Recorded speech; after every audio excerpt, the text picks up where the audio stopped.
It's literally such an easy chat to read. Yeah, what are you talking about, brother? Except I guess I have been saying a lot in it lately. I'm so confused. If it wasn't for me, you wouldn't have a cool new hoodie on the way. You should really let me hold the vinyl just for putting you onto that drop. Bro, I'm so confused about it. I really should read the chat. I think you do a pretty good job. I feel like it's always two people interacting in the chat. I don't think all three of us are normally texting, but it's good for visibility.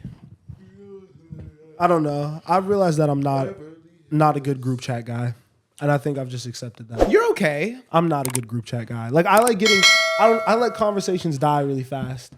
Yeah. Well, because what are we doing texting? Yeah, but I mean, like, isn't that how, like, friendships and shit? I've started to call my homies. I'll be texting. I've gotten a lot better at just calling people from back home. All right. On the random. I'm so glad you said that. Why? And I really want to dive into this. I'll say I need you to participate in this. I recently had... Well, hold on. Let me tell you. I really want to talk about this. I got to get rid of this gum, bro. Okay, fair.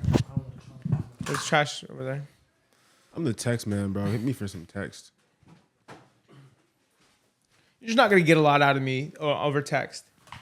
We can talk a little bit, but you're not going to get, like, full combo. Okay. Listen. So, I'm very much so like you, right? I'm more text than call people, especially if it's on some work stuff. You know what I mean? But someone was talking to me and they're like, it might be more effective to do calls. You know what I mean? And I got that. I've been getting that a couple times with just like people I've been talking to. Say, I think it might be a Caucasian thing to just call people out the blue. Really? Do you not call people do you call people without announcing it? I mean, I've started to. That's crazy to me. You do that to me. Yeah. You have You're always good been, because I work with you. but you've always been better about like FaceTiming people. Like I see you FaceTiming the homies all the time, like in the kitchen. They call me. But those aren't Caucasian people. Like no. Some of them are, but I don't think it's a white thing at all. I'm talking about people that aren't like the homies. Like you're you know what I mean? That's what I'm saying. Like the homies are close friends, but like anyone else in the world. Like like if you're not close to me where I see you in person often, I'm never gonna call you out the blue. Like who? Like give me a circumstance of somebody that would call you out the blue and you'd be like, huh? Like say one of your coworkers. Like to talk or like for business? For business even. Oh yeah, you're allowed to call me. That's the best way to get a quick answer out of me. I feel you, but like out of the blue? Yeah, like the other day, Sean called me. You know what I mean? And I pick up and I'm a little like, why is this dude calling me right now? But I'm like, I pick up and I'm like, what's up? And he's just like, hey, quick Premiere Pro question. And I was like, oh yeah. And he got a much more efficient answer than if he would have texted me, because I probably wouldn't have hit him back just because of my nature, and I should have. But like, it's I'm a slow texter, so I do think if you want a quick response out of me, and it's something I would like to help you with, yeah, call me. I'm fine with that. I'm okay with you calling me. Just text me first. Like yo, I'm about to call you. Yes. Yo, you got a second for a call? You know what I mean? Like at least give that person like a buffer, like a second, like if they're busy or if they can't. You know what I mean? Like. Cause say they're out like with a girl or something, you know what I mean? Or like just doing something where like they don't need to be distracted or whatever. At least give them that heads up so they could be like, nah, like I'll call you later. You know what I mean? I don't know. Like you got to give someone a prep period, but like I've just been like, well, it sounds like you have a problem sending someone a voicemail. Cause I'll do that quick. If somebody calls me and I don't want to talk to you, I won't even let it ring. I'll send you a voicemail. I'll text you and I'll be like, yo, I'm gonna hit you later. I'm asking this though because I could be crazy. Is this like, what would you do? I don't think this is like a white people thing. Okay. Every time a lot of people call me out of the blue actually. On some work shit? On some work shit. Yeah. People hit my phone all the time and just like call me randomly. It's like I'm a customer service. I do that. And to be honest, yeah, my worst fear are the 404 numbers, bro. Yeah. The random Atlanta calls, bro. Every time a random Atlanta nigga calls me, I know it's about to be the most burnt conversation I've ever had, bro. That's just random hate to Atlanta. It's not random hate, it's true. I've honestly noticed like the Atlanta accent has never been more apparent. Like it's making a comeback. I don't know. Are you hearing? I'm hearing it more often nowadays. What do you mean a comeback? I feel like for a second there, like I just wasn't around. Maybe I wasn't around a lot of people with that accent, but I just hear it now everywhere. I feel like I see more Atlanta people around. I don't know. I don't know if that's true, but they're having. I don't know. The South is kind of making a comeback. I think just in general, like those type of people. I'm with Osei. I didn't know it was gone. I feel you. I feel you. I don't know. I'm talking like because I see people like Anthony Edwards in like the news and stuff like that. So I'm hearing him talk more like that, you know, and like all his people that are in the commercial and stuff like that. I don't know. I feel like I just hear more prominent people with Atlanta accents, and it's very funny to me because I don't know. They're funny people to me. They're really funny. the call thing is interesting though. My bad. My bad. The call shit was just because like I don't know. I've been reacting. I get scared when niggas call me out the blue. Yeah. Like that's just like an intense. I don't know, bro. It's well, I mean, you it's just gonna be quick, whatever it is. You know what I mean? Well, actually, that's not true. I do have some people that call me and want to chat. You know, or like, what if you yourself like, But like the homies back home, that's something that's been big for me lately. Because I went back home for a wedding and saw all these people, and I'm like, damn, I never talked to these people. And when it was goodbye, I was just like, well, until next time I see you. You know, I was like, you know what? It's not something my friends do back home. We never do that. But you know what? I'm gonna start calling these fools. Yeah. I call them and like initially they answer and they're like, yeah. You know what I mean? It's like weird. It's kind of like, why are you calling me? You know what I mean? But then I'm just like, what's up? Let's talk for a little bit, you know? And it's honestly been really great. And I've been keeping in touch with them more. And it feels good. I'm gonna have to start calling people more, man. What up, y'all? Welcome back to the Stereo Vision Podcast. What's good? Episode 111. Back at y'all, man. After a very, very good week, man. I'm excited to chat today. I'm kind of fired up a little bit. Yeah, I mean, we took a week off from the pod, so there's definitely a lot to talk about. I know. I feel like we missed out on a lot of shit, but we've been putting out a lot of content. Make sure to tap into that. Fuck these niggas. Yeah? That don't watch the podcast. If you watch the podcast, we appreciate you. We love you. I got pissed a little bit. I was talking to y'all about it the other day. I don't know. I've never seen you get pressed over YouTube comments. Bro, because I feel like niggas wasn't even really listening to what I was saying, and that kind of got me hot a little bit. I understand. I didn't think we were being negative. I don't know. I just kind of want to talk about the first reaction mentality a little bit. Yeah, for context for the listeners, this week Drake dropped 3 more songs on his whatever the page is called, just Instagram exclusive drops, the Plot Twist page. 3 new singles, and we reacted to them on YouTube. Posted the video, got a lot of hate. I don't think I've seen our comments that. But it was since like Doja, bro. Hey, first and foremost, that's why I wanted to like give a little precursor. You know what I mean? If you support the channel in any way, I appreciate you. Much love to you. You know what I mean? I think we're all on the same page there. There's a lot of weird niggas out here, bro. It is really not that fucking deep. I'm gonna be honest with you, bro. Yeah. Like to be on one side or the other, on both sides. You know what I mean? If you are overly hating on this nigga Drake, or if you overly defend this nigga Drake, bro, like you're doing a lot. But he's just a human being, bro. Yeah. I'm listening to music, bro. I want to hear what niggas sound like. You know, they are musicians at the end of the day. This beef shit is so short term, bro. I do not give a fuck about who these niggas. Bro, so when these niggas constantly are throwing shots at each other, totally cool, whatever, bro. That's rap. That's the sport of this shit. I don't give a fuck. You know what I mean? You're cool, bro. That's fun, playful shit, whatever.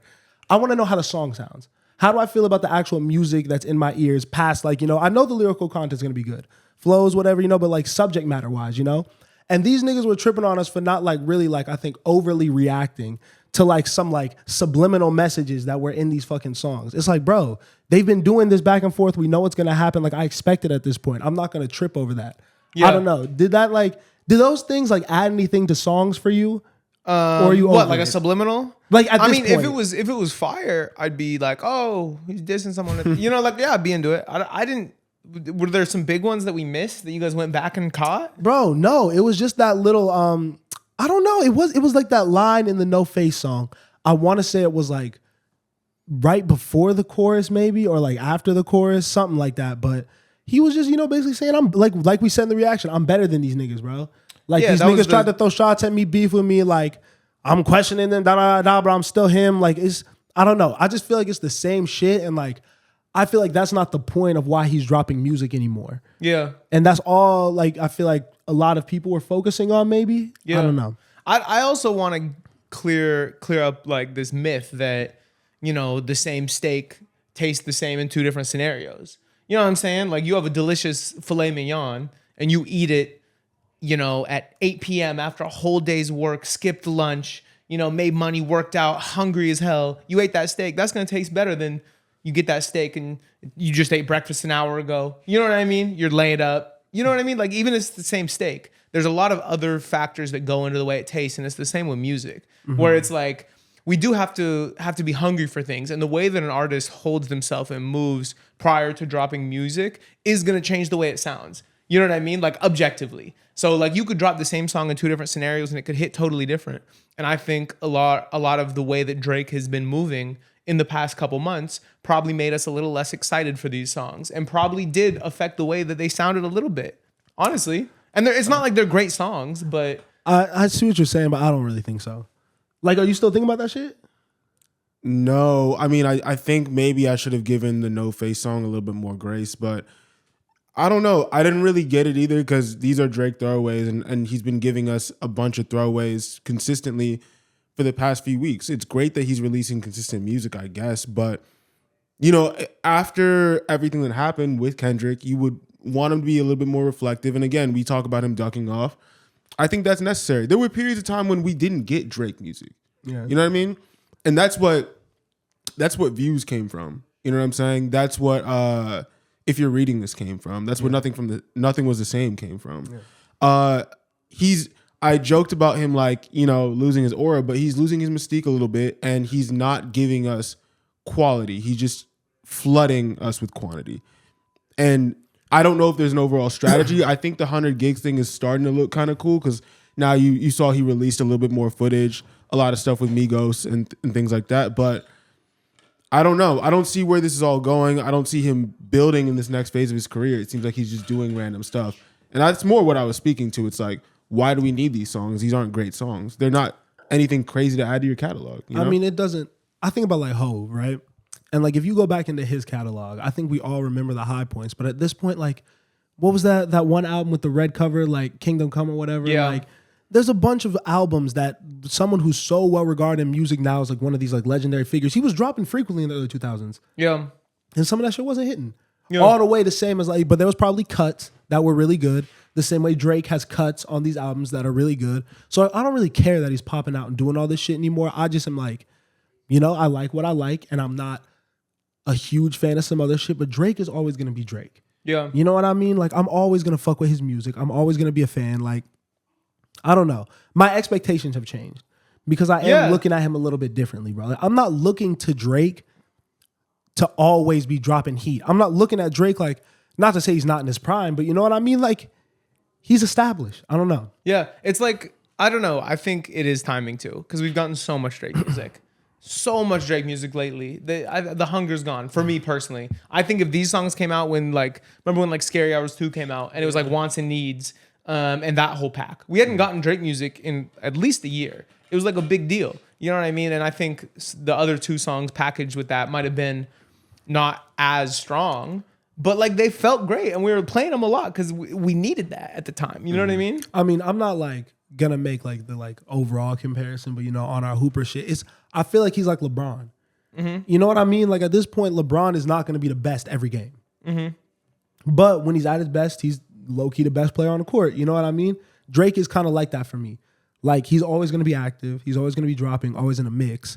And if it doesn't always be some of his greatest shit ever, I'm not really gonna hold that against him. Mm-hmm. It doesn't really matter to me because you've already given me greatness for like, you know what I mean? Like it's whatever. But we're talking about these like we hated these songs too.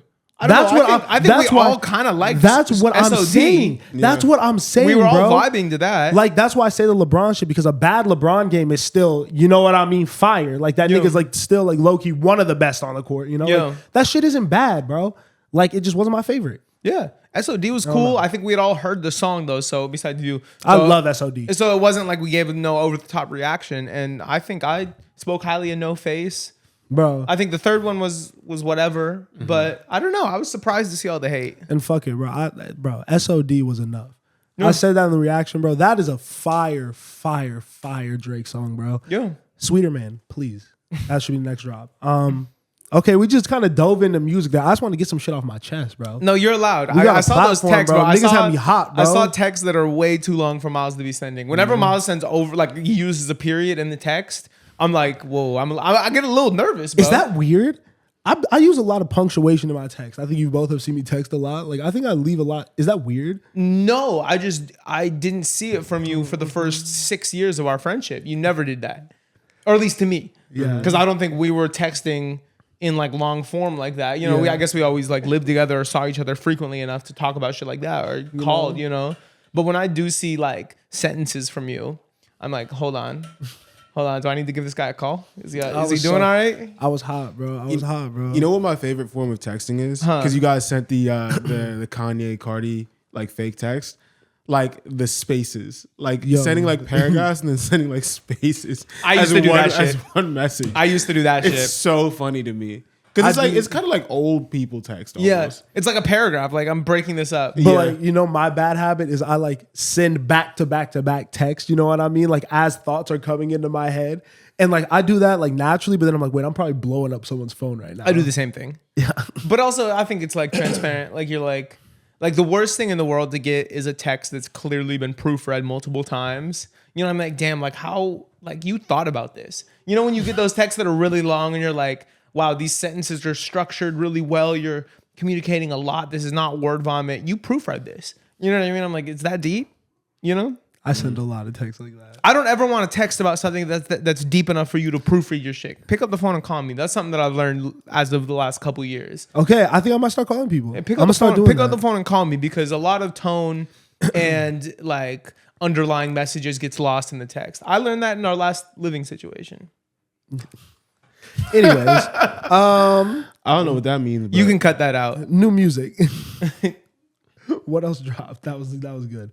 Sabrina Carpenter. Yeah. Have you listened to the tape? Nope. Me neither. Have you? Nah. Okay. Can we just have a wider conversation about her? Maybe. I mean, it seems kind of ignorant. I don't want to go in detail. We can't talk about the music. Yes, we can't talk about the music. We can talk about her. But we can talk about the music we've heard. What have you heard from her? Espresso and the other shit. Please. Okay. And I just see the motion that she's having. Okay. And we did listen to Taste. Yeah. Taste. And we listen to Taste. I just want to talk about the pop music space for a second because it's very interesting to me. Okay. I just do want to preface this and make sure we lead with the fact that we've only listened to 2 songs from her. Yeah, bro. Because it's like think about somebody having a conversation This about nigga's Drake. so afraid, bro. No, I'm not afraid. Who are you afraid of? I'm not Who afraid. Gonna come at you? I just think I'm afraid of getting mad at you because if you're gonna say something about the music so that I know you haven't heard. That I know you haven't heard. That's on you for making an assumption. But we can talk. That's on you for You know what I'm saying? Think about if somebody had only heard Humble and fucking Good Kid, Mad City, or not Good Kid, Mad City. If they only heard those 2 songs and they try to talk about Kendrick Lamar, you know what I mean? It's like take that with a grain of salt. I'm definitely a guest in the pop music space. I'll leave it at that. Like I don't listen to a lot of pop music. Who are we pandering to right now? What are we doing like this, bro? We don't have to preface everything like this, bro. We good. What are you talking about, We're bro? good. We can talk about it without. Nigga, I said I'm making a joke. Bro, I am telling you that I don't listen to pop music. And I'm not saying that for any camera. I'm literally telling you that how the fuck am I going to talk about this? You're a guest, my bad. I'm saying that I'm seeing that shit all over the charts and it baffles my mind because when I listen to these songs, they're good songs. But I couldn't imagine listening to it all the time. I think Espresso is a well-written song. I think Please, Please, Please is. I actually like Taste because I like the messaging of it. It's a little bit more edgy. But like, I don't really enjoy that message. I did. That was your bag. I didn't, but I personally don't get the Sabrina Carpenter and the Chaperone thing that's going on right now. I think I understand the country music wave a little bit more because I like that music. But yeah, I don't know. It's not really for me, especially in the Charlie XCX stuff too. Like, again, well, you might get it more. I don't get it personally. I listened to Brat in full and I just like didn't like any song but Apple. So yeah, I'm not gonna pretend like I liked Brat like that either. Okay. And I am a fan of Charlie XCX. You know what I mean? But it's not a Brat summer for you. It was not a Brat summer for me. It was a Chaperone summer for me. I was going down to the Pink Pony Club. What I wanted to talk about was just how this is a testament to artist development. Yeah. And I think it's really, really dope to see. Yeah. I think that Sabrina Carpenter has been around for a minute. Chaperone has been around for a minute. Charlie's been around for a minute. And when they're able to kind of be so culturally relevant and make quality music at the same time, that's, to me, not my favorite, not something I'm going to go listen to all the time or rush to go listen to, but I have to hear about it from not only like fans of theirs, but like tastemakers now at this point. Like, that's valid. You know what I mean? Yeah. So they're making the ideal pop music. This is what it's supposed to do. You know what I mean when you look at the name of the genre? Yeah. So I think that that's just really, really cool to see. And I think that other genres could take a lot of note from that. That there should be less pressure on these artists to kind of have shit figured out when they first get popping a little bit, you know? Were you gonna come in here and hate before I said all that I said? No. Or was this always the plan? This was always My bad. Hey, saying, then bro. I owe you an apology. My bad. I'm not here. That's what I'm saying. Why would I come in here and be negative? But why? It's funny. I mean, I'm not saying I'm not here saying I like it. Yeah. But I'm saying that it's something that we can peep from it. Now, something that you just said about artist development with Chaperone and Sabrina Carpenter specifically just made me think about the first time I saw both of them and something that they have in common. The first time I saw Sabrina Carpenter was all over TikTok, and it was the viral concert ending things that she would do, where she would improv at the end of her concert. And What about Disney though? Huh? You knew her from Disney though, right? Too. I didn't know she was on Disney. You guys didn't know she was on Disney? I've heard, but I didn't know her from that. I had no idea. Nah, that was the first time I'd ever seen her. Okay, but what I'm saying is the first time I'd ever seen her were the viral concert enders, where she would input the name of the city and do like a little kind of mischievous outro bar about the city and about some guy. You know what I mean? The first time I saw Chaperone was the Lollapalooza set. So the fact that the first time I'm getting visibility on these people are because they are already like a live music phenomenon where their fans are showing out and buying tickets and posting reels of how good these performances are before they break like crazy and hit the top 10 and hit the charts. I think that speaks to me about development and where you develop first, at least in the pop space, you know? Yeah. If you want to be successful. I think the bigger thing too is that you have to be an entertainer, Yeah. no matter what. You know, like they're all characters. Yeah. And in rap, I feel like, or even R&B, like Mysterious was too popular. You know? Yeah. Like I think we need a little bit more of that type of vibe. Do you feel what I'm saying? Mm-hmm.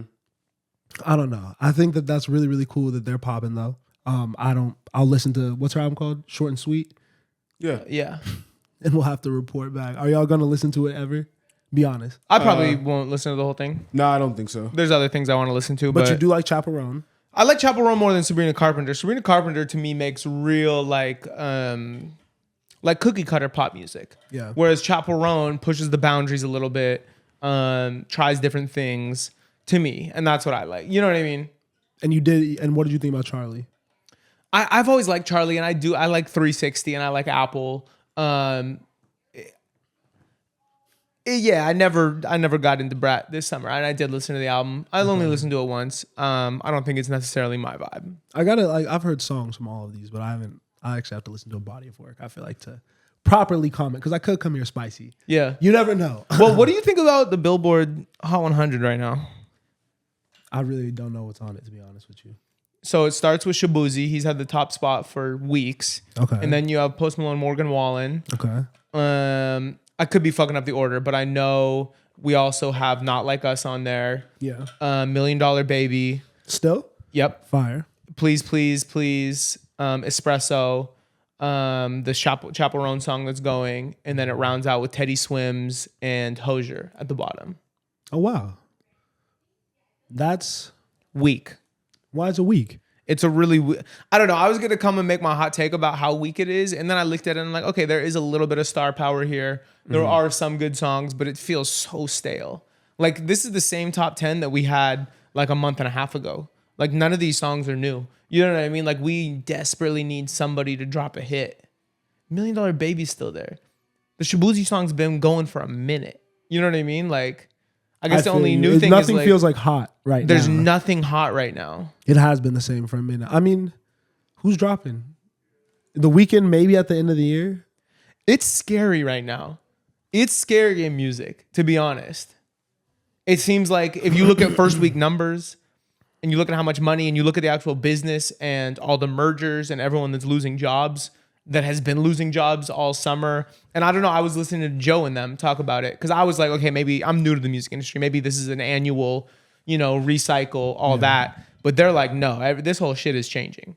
We're about to be in the midst of one of the biggest changes where all these roles are getting redefined. You know what I mean? And I think it starts with the artist not dropping as consistently. You know what I mean? Like they were talking about Atlantic and they're like, what happens when Cardi B doesn't drop for 6 years? You know what I mean? Somebody that's supposed to keep the lights on. But that's what I'm saying. Like, artist development is back. You have to make stars. Yeah. You have to make the best. You know what I mean? Someone has to come out the woodwork. Yeah. Do your fucking job. You know what I mean? Like, let's lock in. You know what I mean? I think that shit is spicy, but like it has to be. That's the nature of the industry in of itself to me. Can you speak more on artist development and why you think it's back? Like I don't get what you're saying. I don't think that people are ready-made stars. I don't think people are ready-made to be on the top 100 when they get buzz. Mm-hmm. I think that buzz is made to be maintained and then grow. Mm-hmm. But like you can't just shoot up. You know what I mean? Yeah. And you could do it with virality. You know what I mean? But it's not sustainable for a long term to me. I think that you have to create someone who knows how to make a song, work the song, make an album, tour the album, and do it all over again. In the midst of the right look socially, the right conversation pieces, the right interviews, letting people know a little bit more about them as a human being, not fucking their money up. You know what I mean? Like, these are all things that take years and years of training. That's why Chris Brown is selling out fucking arenas. Mm-hmm. You know what I mean? Like, I think that the necessity for people to actually work with the artists that they sign and bet. You know what I mean? Like, if you're going to give these kids all this money at such a young age, invest in them for the person they're going to become at 24 years old when they're 18. You know what I mean? Like Netspend, Too Hollis. They're acts with a lot of like noise and shit going on right now, but they're nowhere near the finished product that they're going to be eventually. So when you bet on them to become that, you can't just bet on them and then leave them alone. Mm-hmm. You know what I mean? They might crash out. Yeah. Not to say either of them will. I pray, like, you know what I mean? They go up, whatever. But for them to get to where you are expecting them to go, you have to really put in the manpower, put in the time and the effort. And I think that during the TikTok era, when people didn't know what was happening and these kids were gaining this following so fast, people didn't have to do their job. They were just like post on TikTok and it would go up. That doesn't work anymore. Yeah. You know? So like to make money, to keep the lights on, like you said, if you want the next Cardi B, if Cardi B isn't dropping, you got to work with her. I agree with everything you're saying, except I don't see it happening. I think the landscape is calling for it, but I see the lights going off. You know what I mean? Yeah. I see the industry being cut, companies being merged. And I'm like, I don't think artists are being developed. Like, who besides like Sabrina Carpenter and Chappell Roan, which you brought up, are like good examples of rising artists that were being developed well right now? But they just got here. I think Doechie's about to pop. You were talking about all the problems with the rollout and how disjointed it was and how confusing it was to a fan on the reaction. No, I wasn't. I said that what I'm afraid of. I don't think it's actually happening. This is just me as like a concerned Doechii fan because I love her music and want for her to blow up. Yeah. But me and Osei were talking and I think it's going to happen. Okay. I'm still behind her 100%. Okay. Yeah.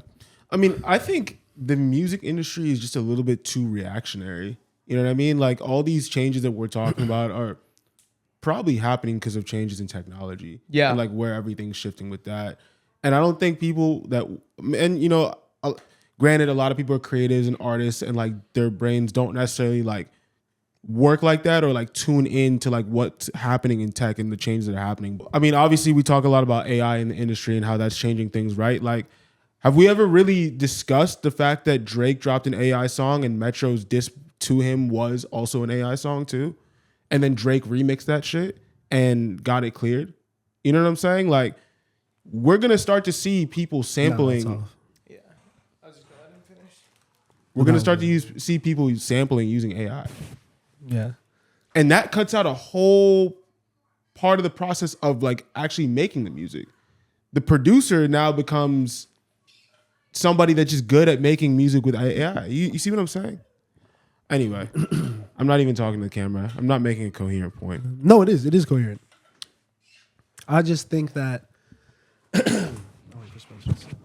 Yeah. I don't even know where we're going to chop that, to be honest. No, that made sense. It made sense. Yeah. I just think that there's going to be a lot of relearning. Yeah. And I think that people who, it sucks. It's terrible that people lose their jobs. You know what I mean? I think they can, I can transparently say I was affected by that shit, you know, earlier in the year. I think that people who love this music shit for real are going to make something shake. Mm-hmm. And I think that independence is always the key to everything. You know, so like you're going to take your tips and tricks that you've learned throughout the years and they're going to make something shake. Or it could be in another corporate environment, you know, but I think that the real music heads are always going to find a way. you know, but it sucks. It's terrible and it's unfortunate, but I don't think that they're just going to like dip out of the industry completely. Yeah. To me, you know what I mean? And they may get into situations that are better for them. As long as there's enough of the pie still, which is what I'm talking about. With streaming and with first week and new music consumption way down, as long as there is enough revenue generated from new musics from these streaming platforms to employ a whole workforce of From people. what I see, my vantage point at least, everyone is clamoring for new music that's good. Mm-hmm. Everyone is fiending for new artists that are good and talented and are going to be these stars. And they're leaning on people to work together and develop them and help find, like, you know what I mean? Like, I think that there is a starvation for young talent, and I think it's out there. Mm-hmm. But that's just a feeling. You've seen first week numbers, but you've seen the trend of first week sales over the last 5 years. And you can see the actual data that shows that consumption on new music is way down. Okay. That's my point that I'm making, that it's scary for the industry when new music is not generating the same amount of revenue, and you already have a revenue model that is not as profitable, not half as profitable as the music industry used to be when we were selling D2C. Okay. You know, we're also seeing fucking like Taylor Swift and Beyonce sell out fucking crazy arenas. You know what I mean? Like, there is potential money in music. Yeah. You just have to, you got to make better artists. You know what I mean? To be honest.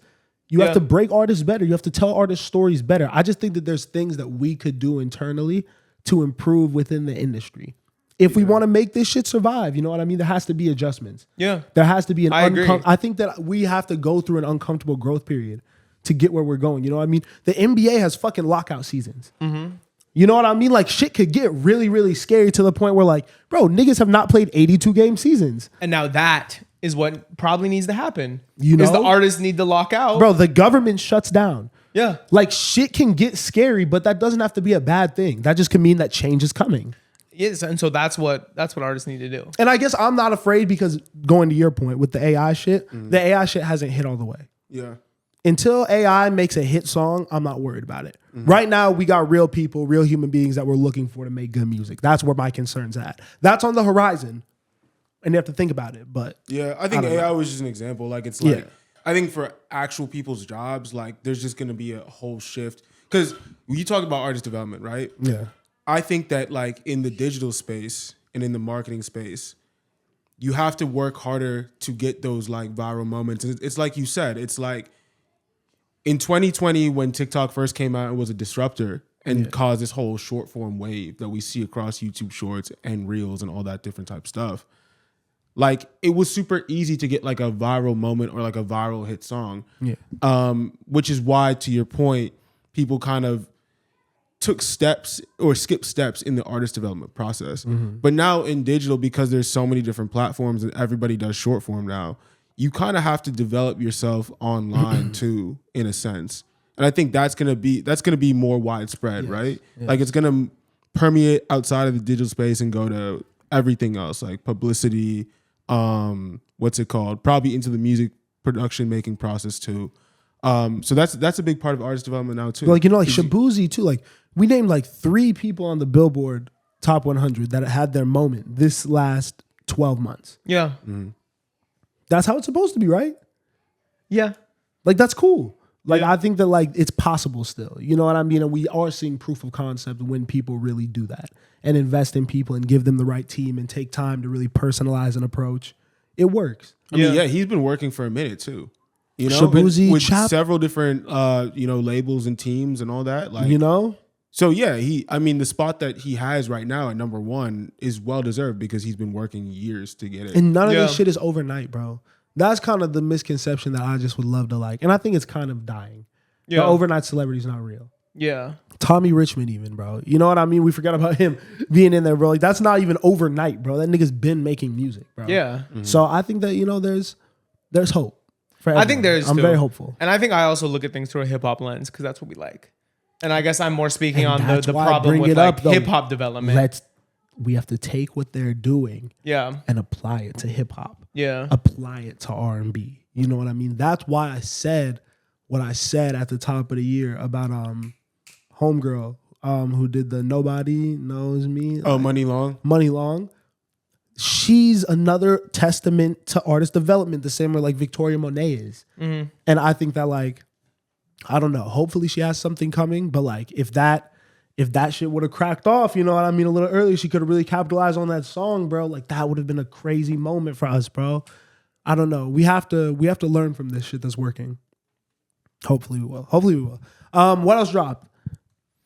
Positive shit. Cash Cobain. Cash Cobain. Did we all listen to the full project? Yeah. Nope. Okay. I didn't listen to the full thing. I listened to like half of it though. I really like it. Yeah.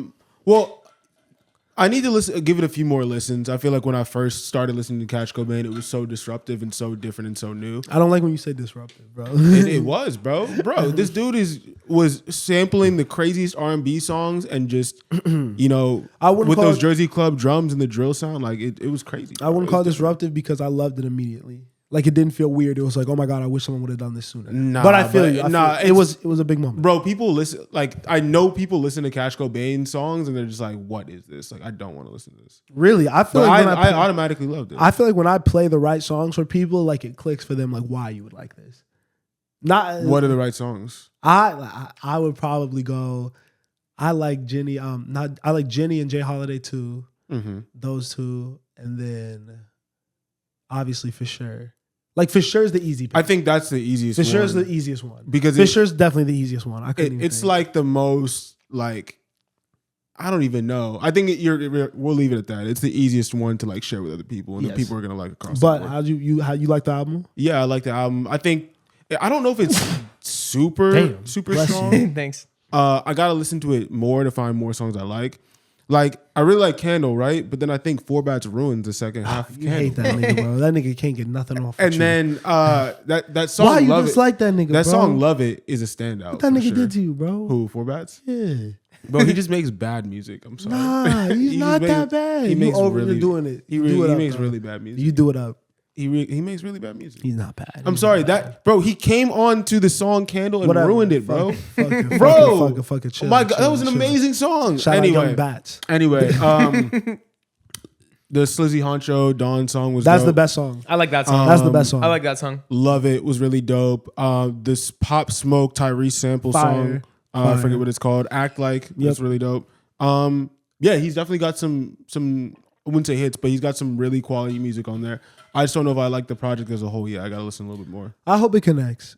I don't know. I think the movement was going crazy.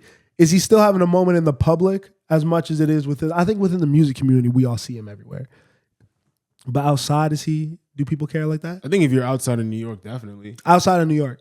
Like, well, that whole like East Coast, like northern East Coast region probably. But I don't know. I feel like over here, people don't care that much because it's a different sound. For like if you play it for some like LA girls, you know what I mean? Are they gonna be like, ooh, Cash Cobain? I feel like whenever I do, like people like the music, but they're like, why is this dude talking about sex so much? I don't know. I like the album. I think it's cool. I obviously hasn't finished it yet, but You see him say it's very difficult for him to rap. You're a fat man. You're a hater. Put the tweet on screen. Because it is hilarious, bro. I think it's true. It's probably really difficult. I'm not gonna lie. As a nigga with asthma, I couldn't do that shit. Yeah. You hate what's your problem with Cash Cobain's music? I don't have a problem with it. I just think everything's in a vacuum. You know, we sit up here every week and I hear y'all talk about it. You know what I mean? And you were the earliest out of anyone I've known to put me on this music. So I've been hearing about this music for a long time now, and we've listened to a lot of it on reactions. And I've really made a very big attempt to like it because I really trust your taste and trust your opinion, and I see it moving and I want to get it. And I think I just had a moment recently where I was like, why am I trying so hard to like this? I think this shit's ass.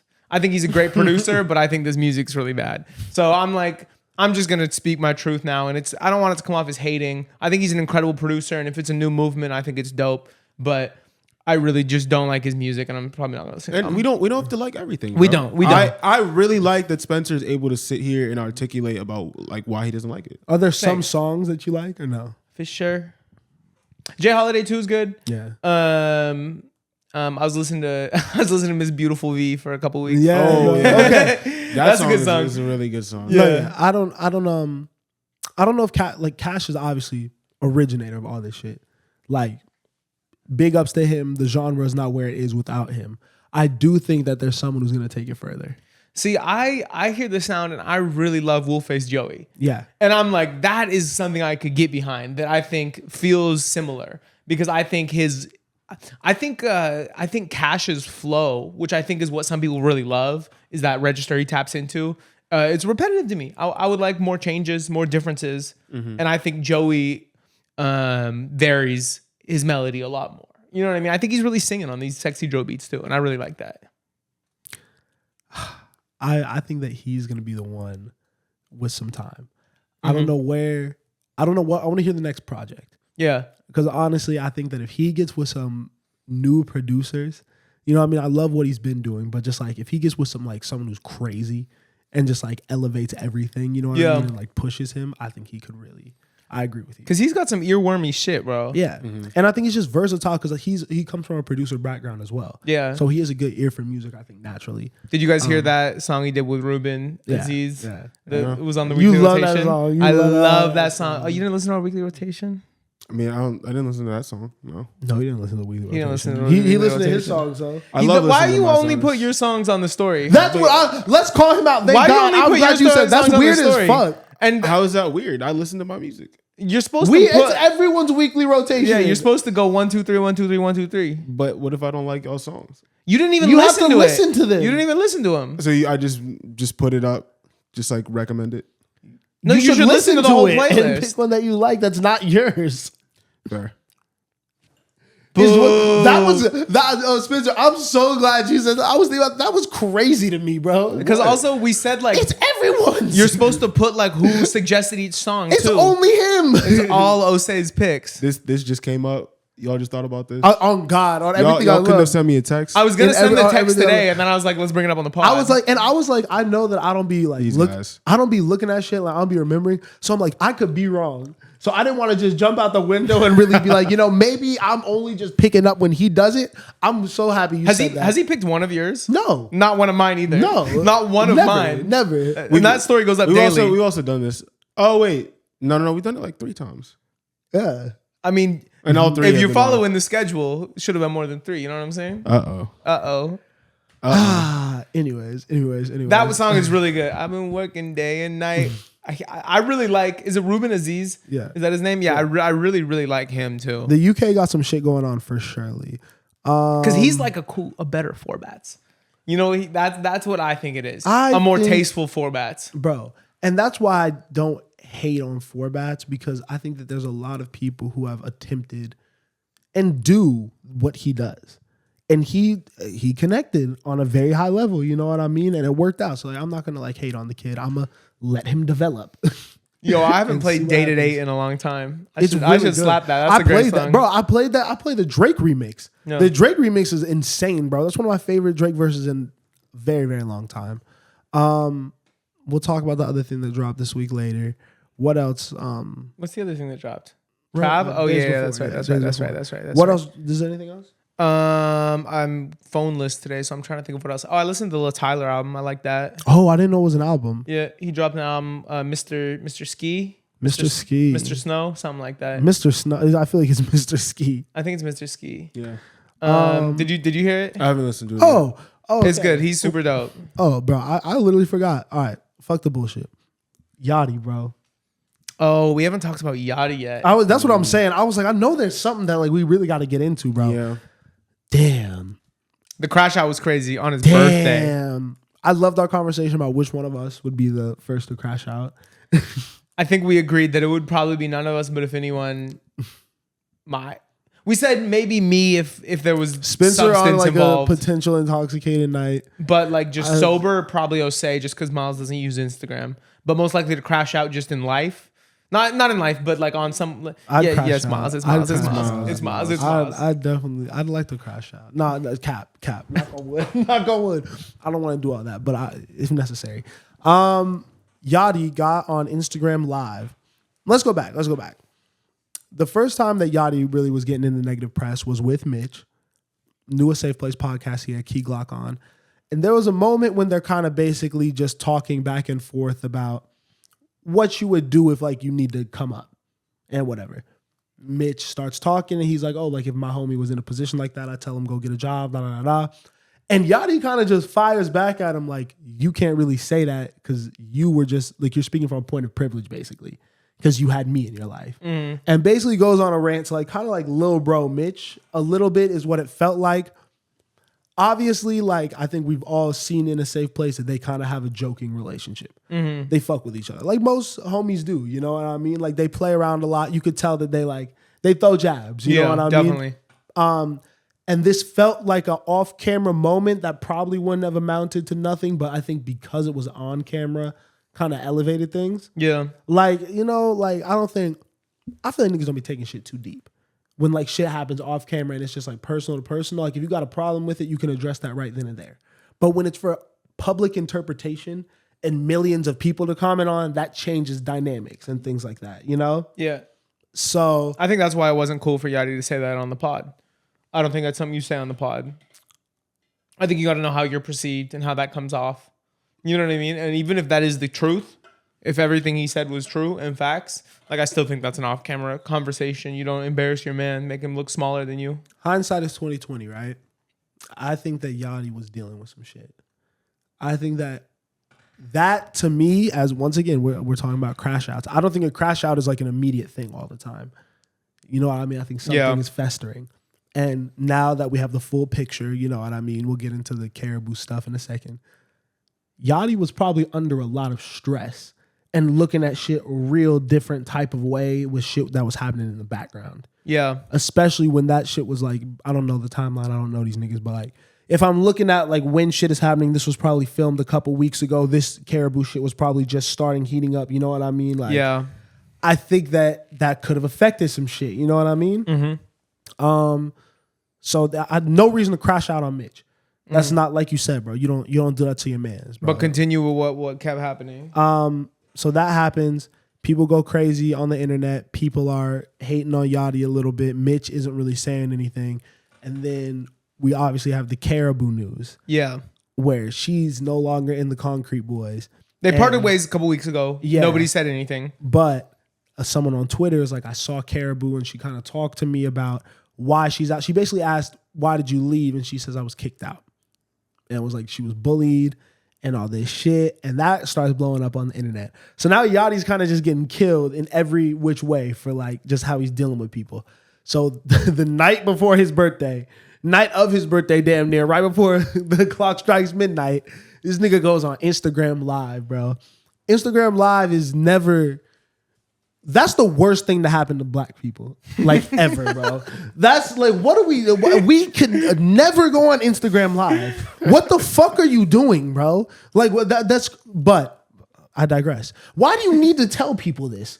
Mm-hmm. I'm in my like most heated moment. Like I'm just mad, bro. Yeah. Like I'm really, really hot. Why do I want to go on Instagram Live to show niggas I'm mad? You felt wronged, right? He felt like he needed to clear the air. Like he was getting dragged through the mud and he wasn't gonna stand for it anymore.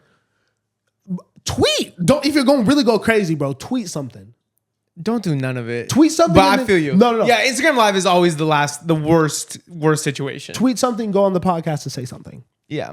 You know what I mean? Control the platform. Yeah. That's what I'm saying. Control perception. You know what I mean? If you're anybody in the world, you know what I mean? You don't want people to be able to timestamp where you at, what you were saying, what you was thinking, da-da-da. Especially live in the moment when you can't clean shit up. That's why this pod will never be live. Sorry, niggas. But yeah, Yachty goes on live and basically clears the air, like you were saying, and just goes crazy on everybody. Talking about how like he didn't even want to do the podcast and like he's doing this and put money in Mitch's pocket and like Mitch been living with him for like da-da-da-da. Like basically telling everyone how much he's done for others. Yeah. Which, you know, is always... That's like the cardinal sin, bro. You don't do for people and hold over their head. True. That's crazy. True. You know what I mean? That's like, you're not doing it to give, you're doing it for ego at that point. Yeah. And I don't, once again, like I'm not here to criticize nobody because I don't know him and I don't know the pressure that he was dealing with. I don't know what the internet, nigga, you see how pissed I was. I don't even get mad at comments. Yeah. You know what I mean? And like when like shit's affecting our channel, you know what I mean? That's when I start tweaking. You know what I mean? That nigga could have probably been like, he's like, this is the brand. This is like, you know what I mean? This podcast probably making me money. I don't like how he's always like saying I never want to do the podcast. Yeah. That's weird to me. I don't know. But it was interesting how much time Mitch got in that rant, because it started with Caribou. Yeah. It started with him saying, "We never bullied you. I wrote all your raps. Here's the reference to the On the Radar verse that I literally crafted for you to be the star." He seemed really hurt. He said, "You were my best friend, and I totally have lost you." And we know the story how she was his assistant, right? Yeah. And he kind of, I'm looking for a better word than groomed, but really gave her the tools and the resources to be a rapper and be a successful one.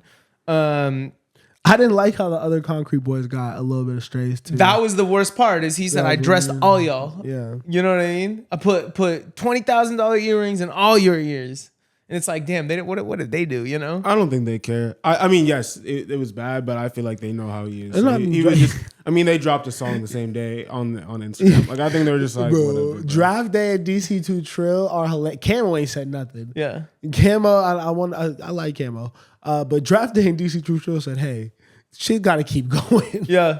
I'm gonna say my shit. Draft Day posted what you right or wrong. He said, "Hey, we like these $20,000 earrings. You know what I mean? I'm not mad at it. As long as you don't make me take them out, And that's what you're I'm right, saying. boss." Like, and Mitch even like, you know what I mean, is like, "We're gonna do the pod." You know what Yeah. I mean? Like, he tweeted today, like, "Anybody got Yachty's new number?" Like, Mitch said that? Yeah. That's hilarious. I don't know. Like, Mitch is so funny. Mitch is funny. You could tell Mitch is an adult. You know what I mean? Like, behind all the play shit, you know what I mean? Like, I think he knows how to handle himself. So I don't think he's gonna overblow the situation. But I think this is just Yachty being a young nigga. Like, I think we've been talking recently about how, like, he's 27 years old. You know what I mean? Just turned 27. It's a lot of pressure. Can I ask you a question? What is your like cutoff for young? Like, when does someone become old? Someone becomes old. How old like, are you? I am 27 years old. That's Take- why I'm take asking. Take that into account. That's what I'm asking. Because you call Yachty young, but he's 27. That's a grown man to me. He just wants you to call him young. He's yeah, you know what I mean? He's like in the whole span of life young. Mm-hmm. Like in like What other kind of young is there? like maturation, like rapper years. Or like athlete years. You know That's what I mean? I feel like that's pretty old for a rapper. Yeah. 28? No. 27.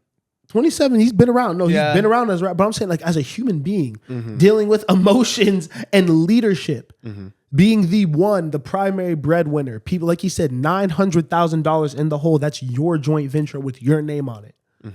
That's a lot of pressure for a 27-year-old, yes? I would say so, yeah. You know what I mean? That's a lot of responsibility for a young nigga, I feel like. So I think but like in like rapper years and like experience within the industry, I think Yachty's a veteran at this point. You know what I mean? Break. You want me to call you young, Jose? I don't care about that. I just want you to be consistent. He loves consistency, this guy. Well, Grandpa. Wait, okay, all right, but I do have a question. Okay. But no, go ahead. Actually, finish what you were gonna say. I was just gonna say, like, I think you stop being though like young, cool, relevant, tapped in with the culture. Like, you should like your opinion matters at like, and your opinion always matters a little bit, but like you're not like probably like Crazy buildup. like 30. 33, 34. 34. You know, maybe this is why you're so stressed all the time. Yeah. Because you feel like you got like 8 years left until you don't matter. No, you got to be established at that point. You Or got 10 years. that's when you got to start putting young people like that are like understanding of the culture like in positions like around you. You know what I mean? Pause. Like, you know what I mean? Like, Yeah, that one was young people in positions. you know That's what I mean? wild. Like, but you know what? You understand what I'm trying to say, right? Young people in positions, I don't know if I You have to understand. start learning.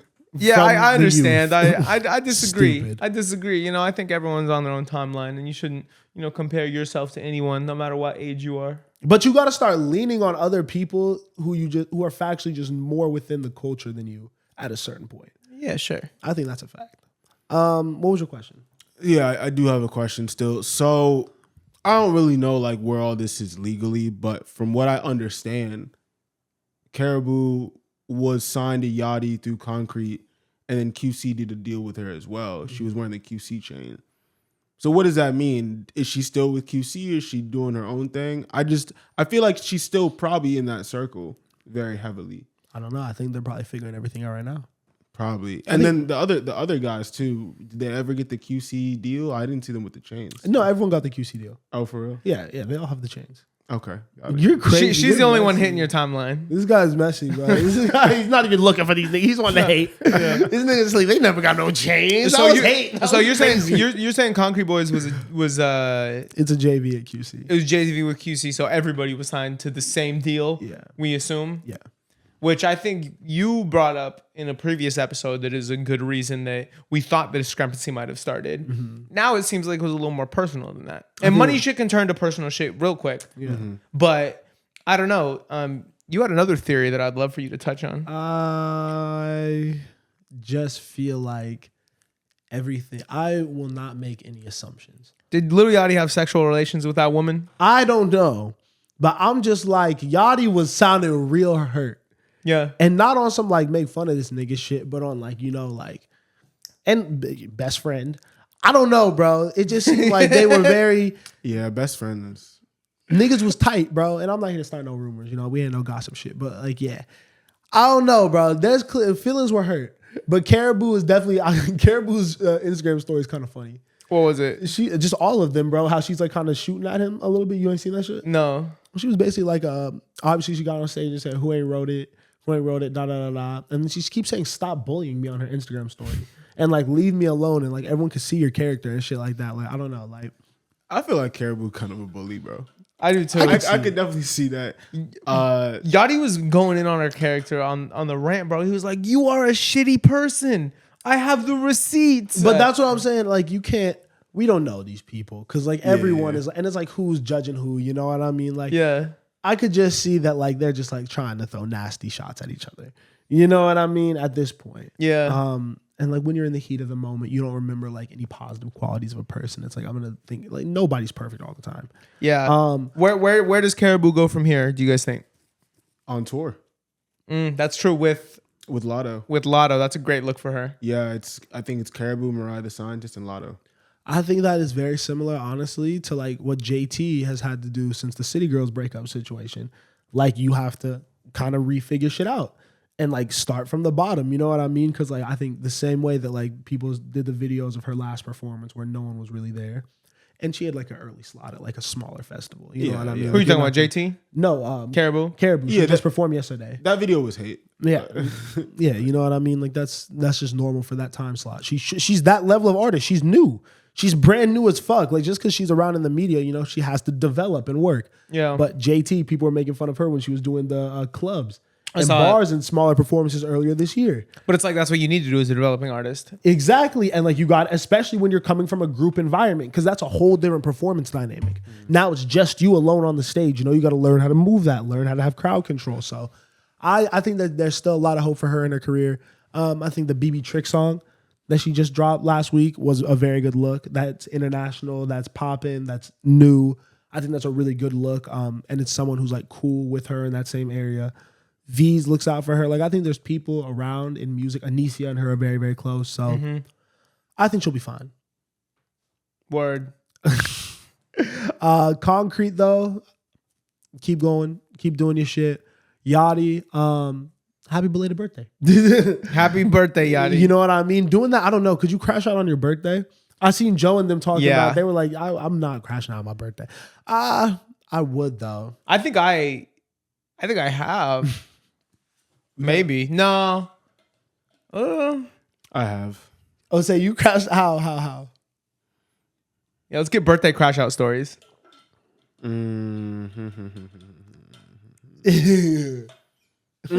usually my birthday is really nice, man. I've been to Miami. I came out here. I've done a lot of stuff. But my 23rd birthday was crazy, bro. 23rd birthday was crazy. Went out in DC with a couple friends.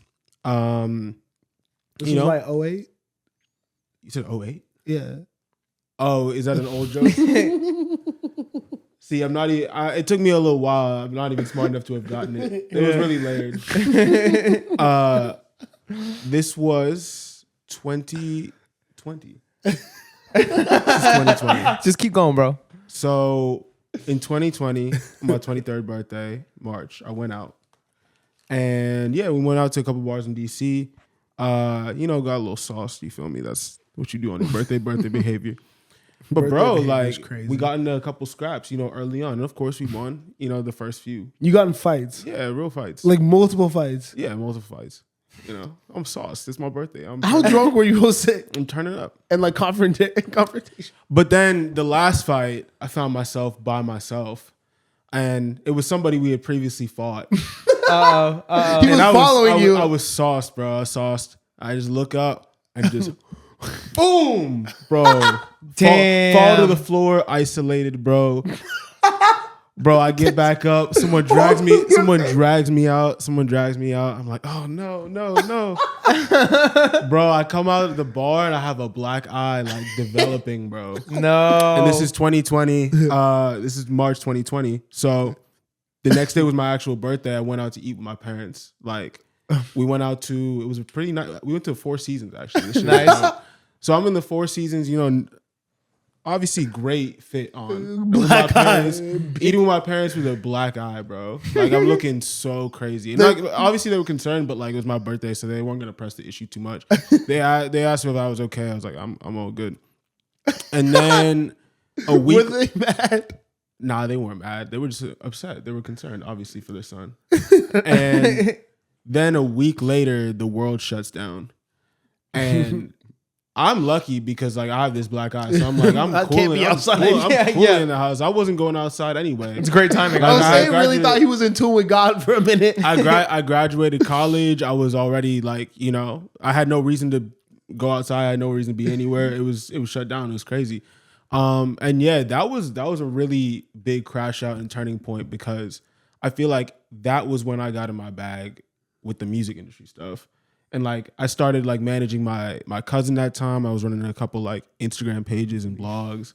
And then I got my first music industry job like 3 months later during the pandemic. So honestly, that crash out turned into like a pretty good thing for me. I would say Yachty, if you're watching, bro, this is an opportunity to turn your life around. You know what I'm saying? That's crazy. You might be 900,000 in the hole, but we know you got that money. Come on. That was We the know you most got that money.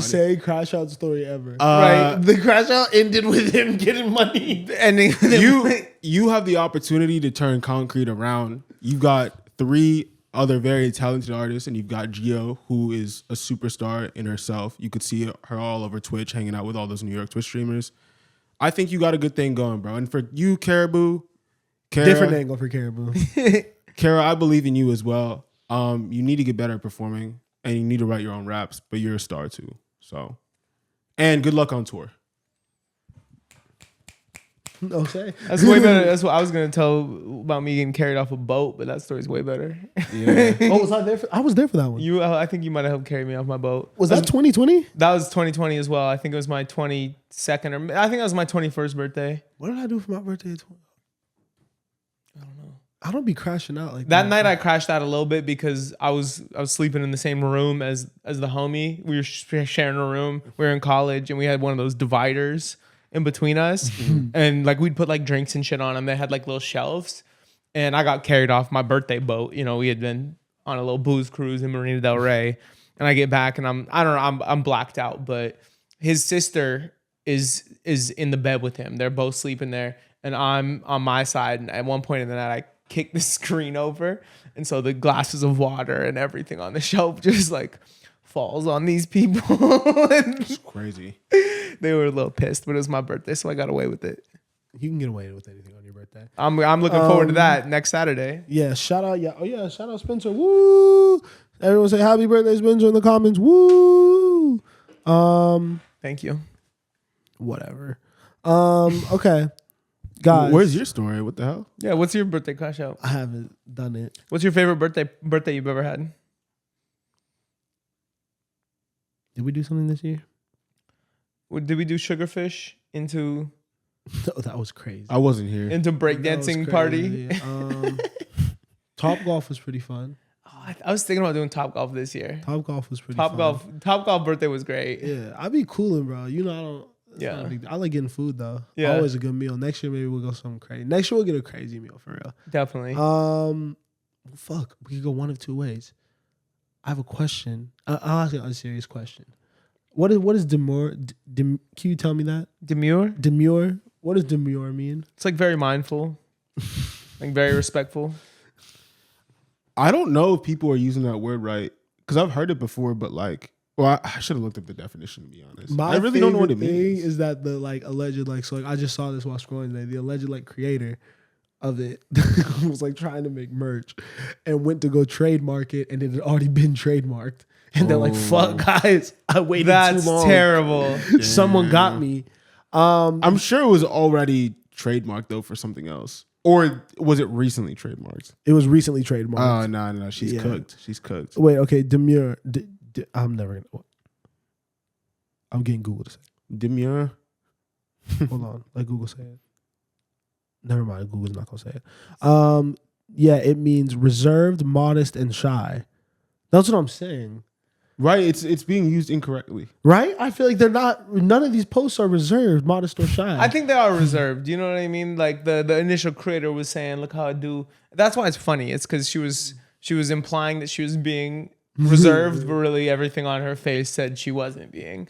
You know what I mean? Oh, satirical. She's like, "Look at my makeup. Look how I don't come to work looking like a clown. Very mindful, very demure."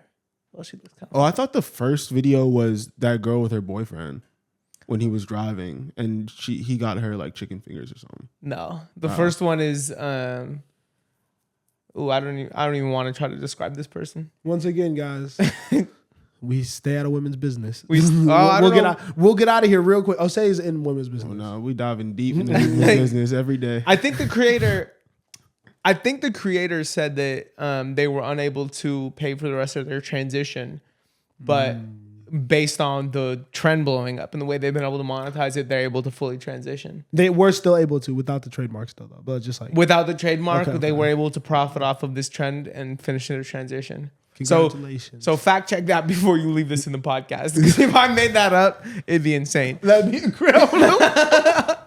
But fact check that. Fact check me. Fact check me there, and please take it out if it's wrong. That wasn't very demure of you. It wasn't. Not mine. Definitely not mine. Osei's gonna post. I can't wait till Osei finds a way to use it. I don't think he will. I think I'm skipping this one. I don't love it. at this point, I feel like it's already peaked. It's already on the downward. No. Yes. I feel like it has like another week. Demure's on its way out. Didn't Joe Biden already say it? Oh God. No way. As soon as You heard him? You been talking? Well, he tweeted or something. Joe. Nah, Ain't nobody he's seen Joe in cooked. a minute. Joe's at the DNC. Joe gave a good speech. You seen Joe? Okay. Yeah, I watched the Okay. speech. Shout out Joe. Keep moving. Yeah, the DNC was like Coachella for boomers, bro. That Swear to shit was God. crazy. Swear to God. Do we want to talk about the DNC? Yeah. I don't know if I didn't even watch it. I just saw the Lil Jon was just everywhere on my timeline, and then I don't know. They were having a great time. This sounded like I don't know nothing about nothing. Not my bag. It just sounds like everyone's talking about this. Like you said, Coachella, bro. Like why were all these celebrities? But I seen posted. It's like Kamala Harris makes like surprise appearance during Bernie Sanders set or something like that. And I'm like, yo, this really Wait, is a music what? festival, bro. Bro, This this really. is what I'm saying. Go ahead. They're not gonna get me. They're not gonna get me. No one. And I'm not talking about just them. None of this politics shit is gonna get me. Y'all niggas are the crazy ones, bro. This shit. What is this, bro? I don't know. I mean, this is like PR and publicity and campaigning. Yeah, they've done a really good job with the rebrand of Kamala Harris. Yeah. I don't know who started it. I don't know if the Charlie XCX thing moved things in the right direction, but like she's like, they're making her to be like this superstar, like super what? Why are you moaning? Policy. Huh? Like No, it's very much vibes right now. I haven't heard anything like that she has to like not just- once it's again just I don't vibes. know anything. Yeah. I'm just saying, isn't it weird that like I don't know any of her like opinions? And like that is that on me? That could be on me. I think Being it's uneducated. fair to say because I think that is a lot of people's critiques. I think they are there if you want to go look into them. Yes. But I do think you're right. That's definitely not the forefront. I of the feel like that campaign. should be at the forefront at this point in time. Well, no? I think when you're running against someone like Donald Trump, it's vibes. when in the situation she's in right now with Donald, because Donald is about the same age as Joe Biden. And nobody wants Donald. She's gonna let him beat You himself. just have to be more. She's just gonna literally let him That's beat himself fair. because he be That's fair. going. Have you been seeing the clips of him lately? Yeah, he's crashing. He's out. crashing out. No, what's happening? He's crashing out. Donald's. Is everyone crashing out? Yeah. So I think she's just gonna like not say anything about politics. I think What's she's he just gonna doing? literally. He's just like rambling, talking about crazy things, talking about like the late great Hannibal Lecter over and over again. He's like obsessed with crowd sizes. He be talking like just out his ass like Donald Trump does, but like he's just getting older too. And some of the pictures have been very damning. There's like a Getty photo floating around where he looks like he's like wearing skin. It's like scary. I mean, he's old too. Like all the things he said about Biden, I think Trump is 1 year younger than him. You know what I mean? So like, I think that is now gonna kind of be flipped on him. Wow, that's some old niggas, bro. How old are they? Like 70 like 80s. I Oh. think Biden was like, oh, I could be making this up. I wish I had my phone. I think Biden was like 87. I think Trump's like 86. But that might be too far. No way. Nah. Spencer, Check me. Spencer, they're not pushing 90 in any capacity. You're right. They're probably not in their 70s. They're probably not. But just check for me because they're really old. You put some crazy ages on them just now, though, Spencer. That's wild. I think they might be in their 80s. Spencer, No, they're not. Joe Biden is 81, Okay. and Donald T is 78. This young bulls, bro. They're very old. They got like 5 more goals. They're in the prime of their life. Get them both out of there. Although according to your scale, they might as well be dead, right? They're worthless. Their opinion don't matter. No. Shout out old people. No, bro. I've seen a couple music industry heads at the DNC just like, wow. Like, you know who I seen Who? on Instagram? Bleep it out, but that guy. Of course, bro. The weirdest motherfucker Yeah, in that the nigga's industry. not real. Yo, that's actually really funny. That's not. But why are people in LA like fake liberal, bro? I'm not doing it. You're not taking the bait? No. Politics, bro. We're not doing that. We don't need to do all that. But what you said is right. There's definitely like a Gen Z 21-year-old running the Kamala HQ page on TikTok that is the biggest winner from this whole election. Yeah. Because the rebrand is crazy online. Yeah, no, it's wild. Shout out to that campaign, man. Shout out. You guys, or sorry, the PR for that campaign. Shout out to that intern. Whoever is Yeah. running that shit, bro. Whoever, whatever little 20-year-old. Because you can tell they're young. Yeah. Because they're using the shit right. Mm-hmm. I didn't like the way it came out, but I was just, I'm just going to let it marinate. Wow. I didn't even. That didn't even register with me till a second ago. Call her daddy got a lot of money. Shout out Alex Cooper. That's crazy. She's putting on for people like us. I was gonna say, Raising the value of what we do. hey guys, all right, Joe. Never mind. Hey, let us get some. We're good. We're consistent. I need some bread, please. Maybe, I don't know. No, we gotta get better, bro. Yeah, look at you. You're Don't give me funny. shit. I don't want shit from y'all. Calm down. I got work to do. Calm down. I'm making my own. I money. want to get it out the mud. I do. Pull myself up by my bootstraps and buy this fucking mic, nigga. Yeah, I don't need your handout. yeah. Fuck better help.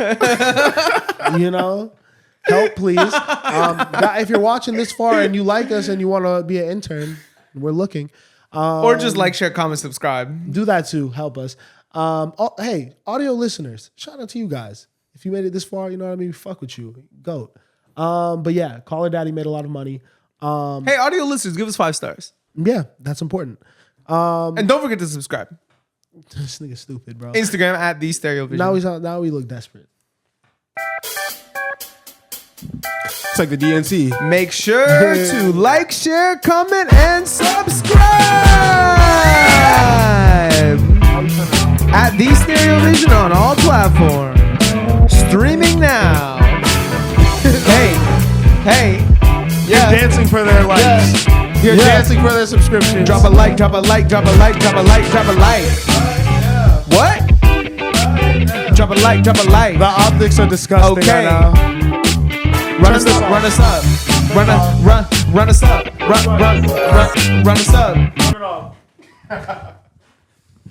That was great. Everyone, a round of applause for Ose. Stop. Oh, I thought that was the applause one. Let's go. I still got to get more familiar with that pad. Pause. I don't know. Keep going. This is why Call Her Daddy is 125 million. You're saying this is why we And made we it out were in the hood yet? garage What? 2 months ago. Because I white women can't dance. That's what you're saying. Use dance for the white man. I was tap dancing. That was crazy. Let me get some money. Let me get some money. Better help. Prize. Pick. Prize. No, bro, please. Happy dad. Yo.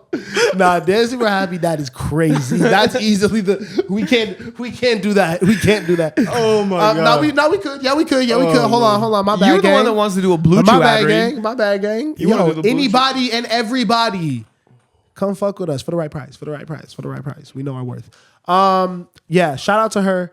I ain't gonna count nobody's pockets. Keep going. But yeah. Let me get some for sure. I need that. What else is happening? Are you buying the Sexy Red lip gloss? Ooh, I hate it. Wasn't there one called like Yellow Discharge? Yes. I like Sexy Red a lot. Sex on My Period. I don't want to talk about it because it's crazy to me. Gonorrhea. What about the one that's just nut? Like, this is not, I don't know. Not my favorite. Fuck with Sexy Red. Fuck with what she's doing. All love, all that shit. But yeah, I'm not really rocking with that. You're not rocking with nut lip doing gloss? That's doing a lot, bro. That's doing a lot. I do think the titles are doing a lot. And she was I think she was speaking to Complex about it, and she was like, yeah, like, I mean, I don't care. Like, it's sold out, But I don't know. I still feel like it's not right. It's nasty. It's like, but it's like not right though. It's nasty work, bro. It's not right. This nigga said it's not right. It's not right. I don't think it's right. Like, there's something about it that feels wrong. But I don't know. Hey, Now you're like not my Miles. brand. Remember when we watched the Shake My Dreads? No. the fuck cops. my baby dad. But baby yeah, daddy that video one. where she's in jail. Dancing with I inmates. just think that sometimes the optics are a little crazy for such a smart, like she's an intelligent young woman. Bro, she's so smart, but she knows, bro. She knows that it's gonna sell I out, know. you know. Got the MAGA hat on stage, bro. She is insane. Shout out Sexy Red. This nigga, I knew you were. I thought we might not have to bring it up. I knew you were gonna get that. Nut. Crazy. Playboy Cardi is hilarious, bro. Oh God. Playboy Cardi is one of the funniest niggas I've ever seen when he's having like actual conversation. You talking about the body cam footage from the speeding ticket? The body cam footage was crazy, bro. He said the woman said he's taking me home to the officer. He goes, officer, don't listen to her. Don't mind her. I'm just getting her home. And then why, when everything's squared away at the very end of the video, is he like, I just got one question though. Why ain't y'all take my license yet? He's like, I got a lot of these this year. You're like, bro, just go home. Yeah, that was wild. Why would he say that? He's such an idiot, bro. Who was with Ken Carson? This nigga was just, I don't know what Cardi be on. What does he be doing? I feel like his life is probably insane day to day. Yeah, I don't know. I feel like it's like I think what makes it insane is it's probably super like regular, but like weird regular. Yeah. You know what I mean? I feel like he's not like living like a superstar. Well, he is, but in his own way. Yeah, I feel like he's like not. I feel like he just be out and about with his people, his group, and just in really specific places. Yeah. Like, I don't know, bro. I don't know it'd be like 2:30 a.m., bro. I just want to know how much black he has in his closet. I own like is that Nothing. We're gonna keep moving. I don't know where that was going. So I'm gonna keep Did I say something crazy, bro? No. You did not. Oh, No, is you what he's saying? Whatever he's about to say. Whatever he's about to say, we don't need to hear it. Yeah, we don't need to We hear don't it. need to hear Swallowed it. Pause.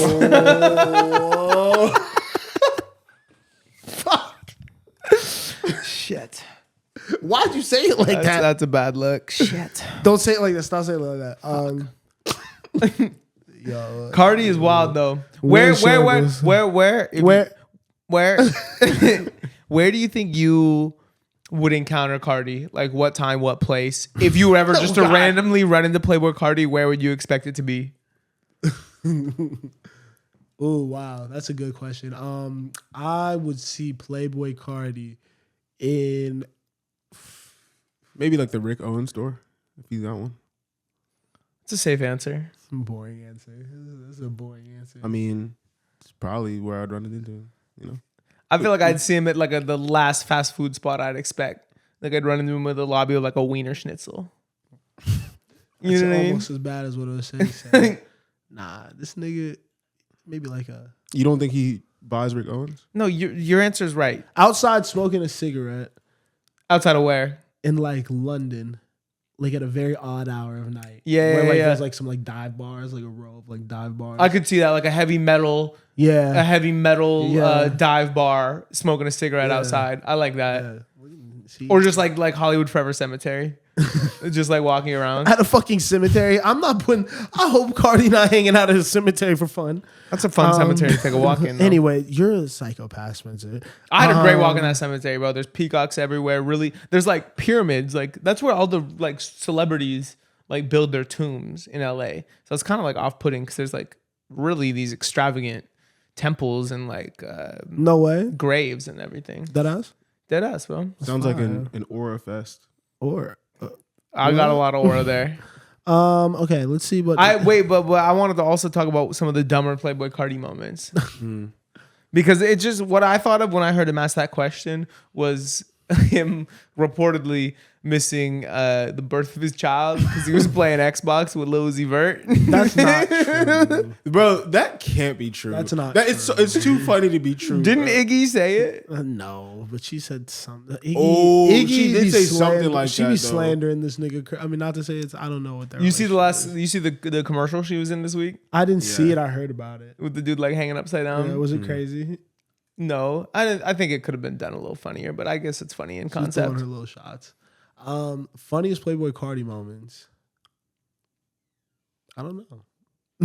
To be honest with you, Yeah, this is speeding. I'd never hear that nigga talk. yeah. Like, have you heard him like say anything? Not for real. No. You know what I mean? Like, I think that the messages that get leaked are the funniest things. Where he Oh, just- that AI message was the best thing I've ever seen in my entire life. But I don't know if that is that fake or is that real? I mean, I just assume message screenshots are fake. Yeah, But probably. it sounded pretty on the money of how that conversation would go. Yeah, I need you. Where do you say Switzerland? No, He said North North Korea. Korea with nitrous. The nitrous. Can I have the nitrous in North Korea? Bro, I can't goes, bring the bro. nitrous. I hope The Kanye vulture. down. We said wherever the vulture flies, yay is close behind. YS. Yay, son. They might have got me. Okay. I don't know what else is important. Oh, say I had. What did you say about? You was talking about Future a lot. Yeah, we can skip the Leland stuff. I just think those memes are really funny. I've seen them all over my For You page. I don't know why. I feel like my For You page really shifts based on my mood. Yeah, I mean, I would hope so. It's your. Nah, but it's super dramatic. Well, yeah, I guess people talk about TikTok the same way. Like, it's always very specific to like something you're like Going through. Yeah. Pause. What was Sizzle about to say? Oh yeah, no, I was gonna say we can skip the Leland stuff. I just like those memes a lot, and they've been on my For You page all week. Your For You page dramatic shift with your moods. Yes, Yeah. it definitely dramatically shifts. So let's dig into that. Oh no, What do you think? What's the hook say? It's like a therapy session. What are the words in the hook? I love the way. I don't know what he's saying. You dissecting the meme right now? Yeah, because I want to see what it says about him. the meme. I think the meme is just on some scandalous type time. Like I sent you guys that one, but there's also most of them are you either feeling scandalous right now? No, most of them are either talking about relationship stuff or they're talking about YNs. You know what YNs are? Young niggas. Yeah. I don't like how white like. What? That's TikTok, bro. I know. Did I invent that? No, I just feel like people who aren't. Who aren't black are using it? Yeah, YNs. I know it's pretty crazy. Why would you not just say young niggas if you can say it? I think it started because you can't put that on TikTok. You can't write that out on TikTok. It'll block you. Oh. So TikTok always finds different ways of saying things so that they can pass through all the filters and all that. I don't like it. You're not cool with me saying that? No. No. Where was this going? Your Future. Oh, yeah. Well, let's talk about Future, though. There was a clip of academics talking about Future. And basically, he was just saying, I don't get it. How is Future so cool? I think it was a screenshot of him, doing something in New York. He was filming a music video. He was like, bro, Future's 40. If Drake was doing this, y'all would be like, oh, Drake, he's why is he wearing these clothes and why is he here with these young girls? But with Future, it's dope every time. And I just thought that was an interesting point because I feel like Future bypasses that because he doesn't do too much. You know what I'm saying? He lets the music speak for itself. And when he pops out, it's always a moment, I just don't really see Future like that. What do you mean? I feel like Future's only seen when he wants to be seen, right? Exactly. He's not really doing. I feel like he doesn't really do social media even like that. Exactly, and I think that's why there's still a mystique, still an aura. You know what I'm saying? This nigga love aura. There is. No, there definitely is. I felt like the question. I thought it was interesting that he was saying that though, because I have never heard anyone else say that. I feel like it's just widely accepted. It's just Future. He just does what he wants. And I feel like he does it. He doesn't overly do it. Yeah. I think that there's a lifestyle you live, and I think if you talk about it all the time, it gets too much. But if you just kind of live it and do it and are that, no one's gonna say anything. Just do what you do. Just don't cause too much trouble. I don't know what's a 50-year-old Future gonna look like. I think he's gonna be doing the same thing. I think it might be the exact same. Yeah. Still dropping? Yeah. Really? Well, 10 years from now, well, that'd be interesting to see. I don't know how he's actually gonna do it. I mean, he's so consistent, bro. I think it would be very difficult to be that consistent at 50. I think in terms of dropping music. I think Future might duck off in a couple more years, honestly. I think that would be the right thing to do. Kind of dive into maybe supporting. I mean, I don't know if he does this already, but supporting up and coming developing artists, build out your label more, maybe get more into fashion. Other business ventures, definitely. Other business ventures. Yeah, exactly. And I feel like he probably does want to be on his Hove shit at some point. Yeah. Yeah. And be considered that type of figure. So I think after a few years, you're right. You probably duck off and take more of that role in the culture and the space. He should end it here for a little bit. Not end it, but let these albums sit for the next couple of years because they're really incredible pieces of work that spawned this huge cultural moment. Yeah, I feel like we're not just us, but everybody. I don't even think have really dove into the second project as much. That shit is fire. Mm-hmm. That shit is fire. I'm not mad at him ducking off after this, honestly. Talking about him, Complex dropped the 50 best rappers from Atlanta list. Did you guys look at it? Yeah, that's crazy. It was interesting. There was definitely some names on here. Should we let's get to the top 10 just off the jump, just because the list had already lost its validity way before the top 10. 3 Stacks at 1. I'm not mad at that. No, that's the right answer. That's the best rapper ever. Future at 2. Not mad at that. I agree. T.I. at 3. Little high for me. Top 10 though for Atlanta, but a little high for me. Gucci at 4. Don't hate it.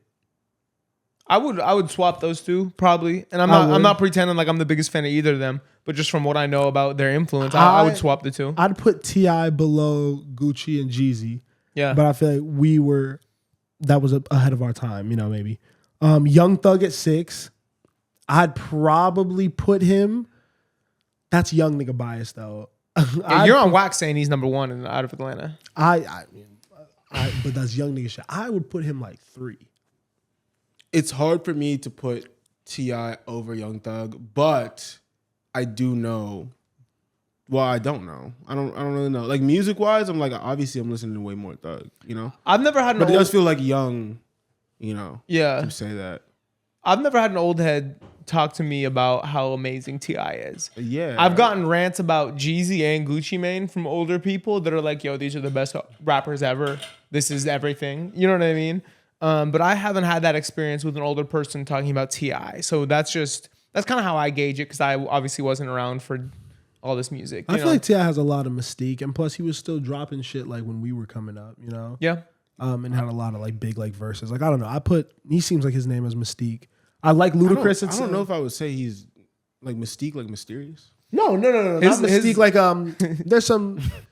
I don't know how to describe it besides that word, but you know what I mean. Like there's people speak about him a certain way with a certain amount of respect. You know what I mean? His badass little kid ruined all type that shit. You know what I mean? Like, yeah. regardless. What's his name? King? Yeah. King. He's funny.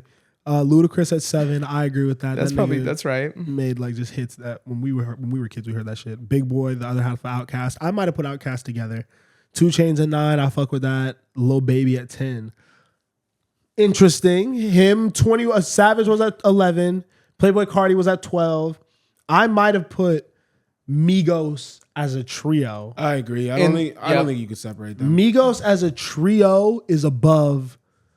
Migos as a trio might be top 5, but that's young nigga shit. I'd probably put them like 7 though, or 8. Yeah, I'm with you.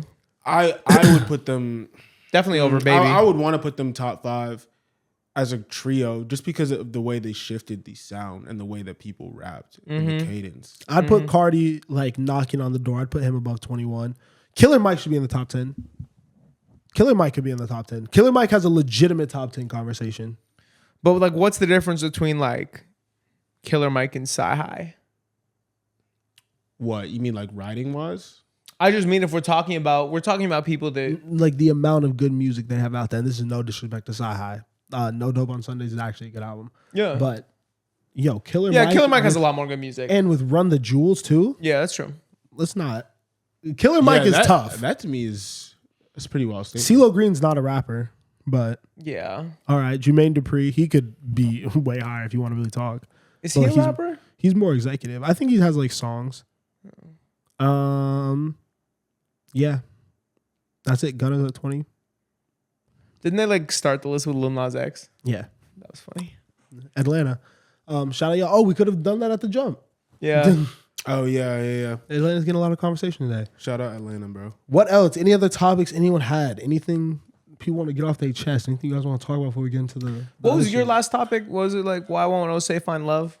No, bro. It was about happiness, bro. Why won't he find happiness? I said. I think I specifically said. That's what- the most what- dramatic thing you've ever said. Will I ever find happiness? What does that mean? I don't know, man. I feel like I've achieved a lot, in this short amount of time. Maybe a long amount of time, depending on how you gauge it, But, I moved cities, making some bread, got a good job, But what is life really, bro? Am I happy? I don't know. And if I've achieved all this and I'm still not happy, like, what's going to make me happy? Well, you're not ever going to be happy if you're not happy now. That's my favorite mantra. You know what I mean? You're not going to be happy when you achieve things. Because if you don't know how to live now and find happiness now, things are never going to be able to give that to you. I'm actually glad we're saying this because I did want to talk to you guys about something I saw. To address what you said, there's much more to do. I'm taking this serious for like a half a second because this was a very unserious thing that you said, like extremely unserious. But yeah, there's a lot more to achieve. There's a lot more to accomplish. What we've done now is literally the cusp, and we're just learning who we are as people. That's why I don't get like niggas are afraid to like get older, bro. Like I feel like shit's gonna get way more lit in my 30s and 40s. When I'm up, Yeah. bro, what? I'm down to be moving for real. But the happiness thing, right? I heard Michael Phelps talk. Oh no, it wasn't Michael Phelps. It was Tiger Woods. And he said, I like beating people more than I like winning. You know what I mean? And I heard that and something clicked in my head. I was like, oh, fuck. I think that's me, low key. And I think that I was like, just think about like motivation and like getting up to like actually go do things and like accomplish things, like attacking every day. And like when there's direct competition or something you're working against, like it's easy to like get up and be like, well, I got to beat this person. You know what I mean? But when you have to like be self-motivated, that's crazy. Like, cause there's no like constant thing in front of you every day that you have to tackle. You just got to be better than you were yesterday type shit. You know what I mean? That was like a weird epiphany I had that I think like I hopefully will help me mature. But I don't know. I've just been kind of like dealing with like that kind of intrinsic, like I wake up and there's no like clear opponent per se or like thing I have to tackle. I just got to like level up each day a little bit. I don't know. I think what both of you guys said plays perfectly because to me it's like, well, waking up and seeing who you're beating and taking a competitive approach to your thought process and your work might be more effective in motivation, I think the happiness lies within the other option, within finding motivation in simply living every day. You know what I mean? And making yourself better and enjoying every moment. Yeah. You know what I mean? Like that's where the actual happiness is, when you don't need to be motivated by being better than somebody else. Yeah. But you can simply be motivated by the excitement to live. You know what I mean? Or And the the excitement to excitement be better. And the excitement about what you're creating. Yeah. You know what I mean? Like create just like not to be the best. Yeah. You know what I mean? Or like to get like all the accolades and shit like that. Just create to make the best product you can. That's where the happiness is, making something that fires you up, you know? Definitely. I've been really thinking about that a lot. And just like looking at things like I get to do this instead of I have to do this. Yeah. You know what I mean? Just really, I think like I'm going to try to like Everything. I want to really make that switch though. Like that's something I think like I do poorly. Like I don't look at everything that's like in front of me as like an opportunity. I look at it as like a responsibility. Yeah. You know, and I think that'll change my mentality on a lot of stuff. I was reading Ram Dass's book, and he talks a lot about like a Western perspective on Hinduism and other like Eastern schools of thought. And something that he said that I really liked was that you can learn the same amount about spirituality, happiness, and enlightenment through making tea as you can through any kind of practice, any religion, any methodology, school, anything like that. Because he said once you can truly be in that moment and make tea to the best of your abilities and fully be in flow at every single step, you will have had the same epiphany and the same awakening that the monk that meditates 20 years in the mountain has. You know what I mean? It's really just, according to this, literally, I'm not going to say like I have it figured out because I definitely don't. Yeah. You know what I mean? But according to the school of thought, it's just about just being present, which is the most corny, like oversaid thing ever. No, but that's why it's real. the truest It's real truth. shit. No You know, lie. like being happy in the present moment. And like you said, getting like feeling appreciation for getting those moments. Yeah, definitely. Look at that. Your topic actually was very serious. Yeah, I don't know if my question was answered, but it's all good. What do you mean? Well, that was a direct answer to your question. You got to stop thinking that achievements He and wasn't accolades listening. and accomplishments are going to make you happy. Yeah, that's true. And find happiness in today.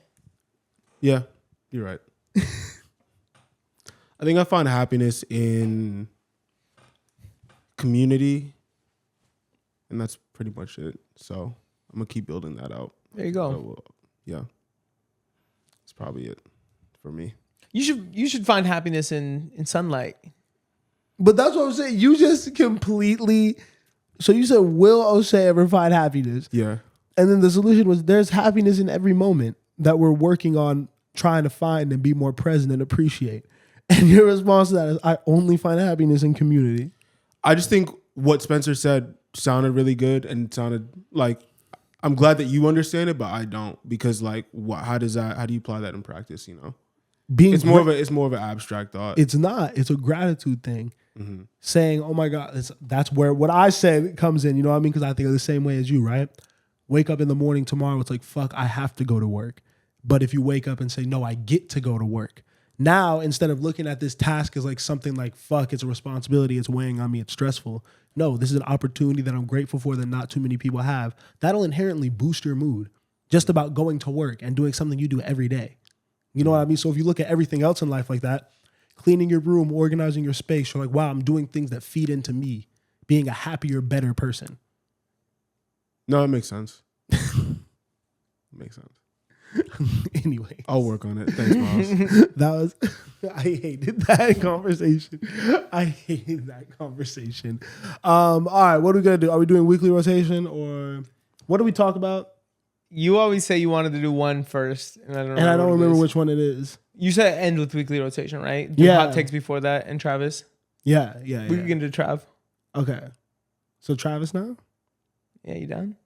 Right? Are we doing Travis? So this week, Days Before Rodeo was released on all streaming platforms 10 years after its initial release as a mixtape. Yeah. One of Travis Scott's best projects ever, one of the most classic and coveted mixtapes ever released. And it's crazy to think that a lot of young people probably heard this project for the first time this week. Do you think so? Yeah. Think about young people. That Utopia was their first Travis Scott album, and they're still exploring Rodeo and going back in that catalog. That's facts. And now I was thinking about that when I was listening to it today. I was like, wow, somebody is having their first listen through Drugs You Should Try It right now. Somebody is hearing Backyard for the first time in their life now on streaming. And it's probably a whole bunch of people. And that was really cool. But this is our weekly segment where we kind of go back to a classic album that might be relevant in current times, re-listen to it, reevaluate it, kind of see how it stood up. And we just wanted to talk about it a little. So this week we listened to Days Before Rodeo. What are you guys' initial thoughts coming off this week? Obviously, a lot of people talked about it since it was released on streaming, but how are you feeling about the project? I mean, this is probably my second favorite Travis Scott album. Made me the Travis Scott fan I am today. I think that this was the first time we kind of talked about in the reaction. Go watch the old one and the new one. This is the first time I heard trap music sound like this. I think that while I heard Migos popping at the time, while 2 Chainz is obviously out, like you're hearing this kind of Southern sound, great production. It hadn't got that epic kind of feel, that like movie feel. And then you start hearing things like Days Before Rodeo, A-Team, Owl Pharaoh, even before this, you know what I mean? You're like, this guy, Travis Scott, has an energy about him. And going back now, like, I feel all those same feelings. And like, I'm like, just full transparency. I listen to this pretty often. Yeah. You know what I mean? This has been on SoundCloud and shit like that. But I mean, just looking at like you said, through the lens of people who are hearing things for the first time, I was happy because I think that this is some of Travis's best work and really gives them a lot of context for who he's become today. Yeah. Osei? I mean, I enjoyed going back and listening to it. I think this for me is Trav in early days. I think probably, and based on the songs I selected, I don't know if I love this version of Travis. I do feel like he is rapping way more. Yeah. And that is something I appreciate because I do think Travis sounds way hungrier. Obviously, he's trying to perfect his sound. And you hear moments from this project that sound like Birds and like Astroworld and Utopia.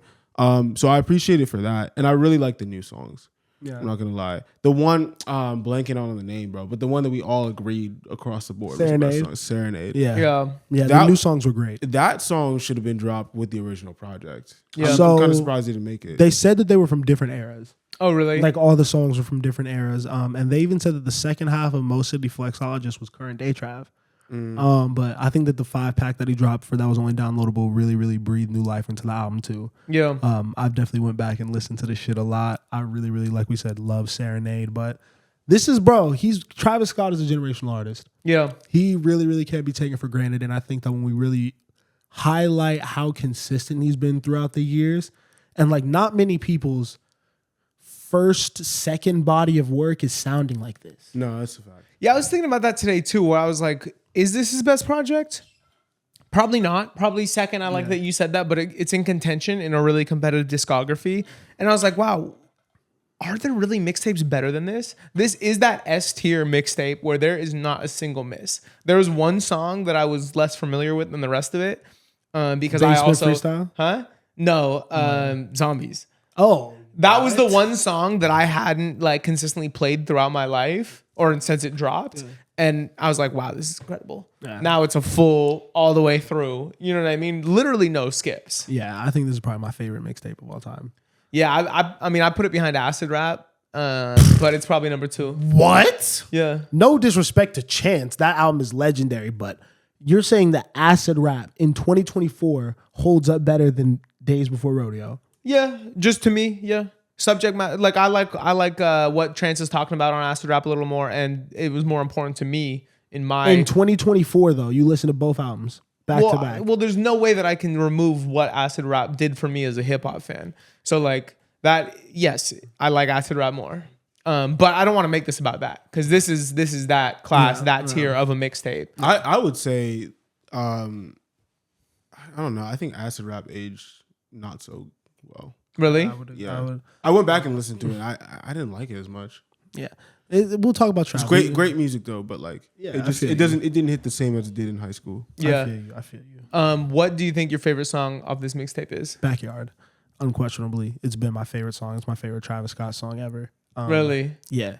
I think that just like the opening bars are like the best thing ever. Just like, cause this is like a young nigga album. Yeah. You know what I mean? When you're with your homies, you know, go grab that fifth, grab that eighth, grab what you need, blow that dope. Don't get like that shit is fire, bro. That just embodies like being outside with your homies, not needing too much to go have fun, but just kind of being together. Yeah. You know what I mean? And being outside and getting into fuck shit. That's like, I don't know, bro. Travis, we were kind of talking about it before. He's never really been the most lyrical, but he's like the people's champ, I feel like. You know what I mean? Like he's just kind of a fun, high energy guy that like, he doesn't have any like bad vibes. He's just like, yo, like, wild out, have fun, let go for a little bit. You know, this should be an escape. Life is fun. You know, it feels like he's living life to the fullest, and like these songs reflect that. Yeah. But Backyard's my favorite. Jose? Either Mamacita, Sloppy Toppy, or I feel like Drugs you should try it. It's just like a classic. Nigga named Classic. 3 songs. Classic. Nah, Drugs You Should Try It is different. Yeah. Drugs You Should Try It is like, It's probably the best song in that project. I was gonna say, if you were showing someone like if someone asked like why is Travis Scott who he is, I might play that song. Yeah. That's You know what I a mean? fair pick. I That's- think I probably like Backyard the best as well. But Mamacita is a close second. Because I think Mamacita has the best beat on the tape. And what do you guys think the best instrumental on there is? Best instrumental. The Prayer is crazy. Like the Prayer is like low key just a subliminal song. Quintana. Yeah. But that's a very similar beat to. Well, no, that's not true. Quintana Part 2 is crazy. The transition from Mamacita into Quintana is one of my favorite parts. I Because it mean- feels like it's like the same song almost. So it just like changes key a little bit because of the way Mamacita moves from the start to the finish. And then it just like ups it a little bit for Quintana. Bro, just the outro Quintana. Yeah. Yeah, I don't know.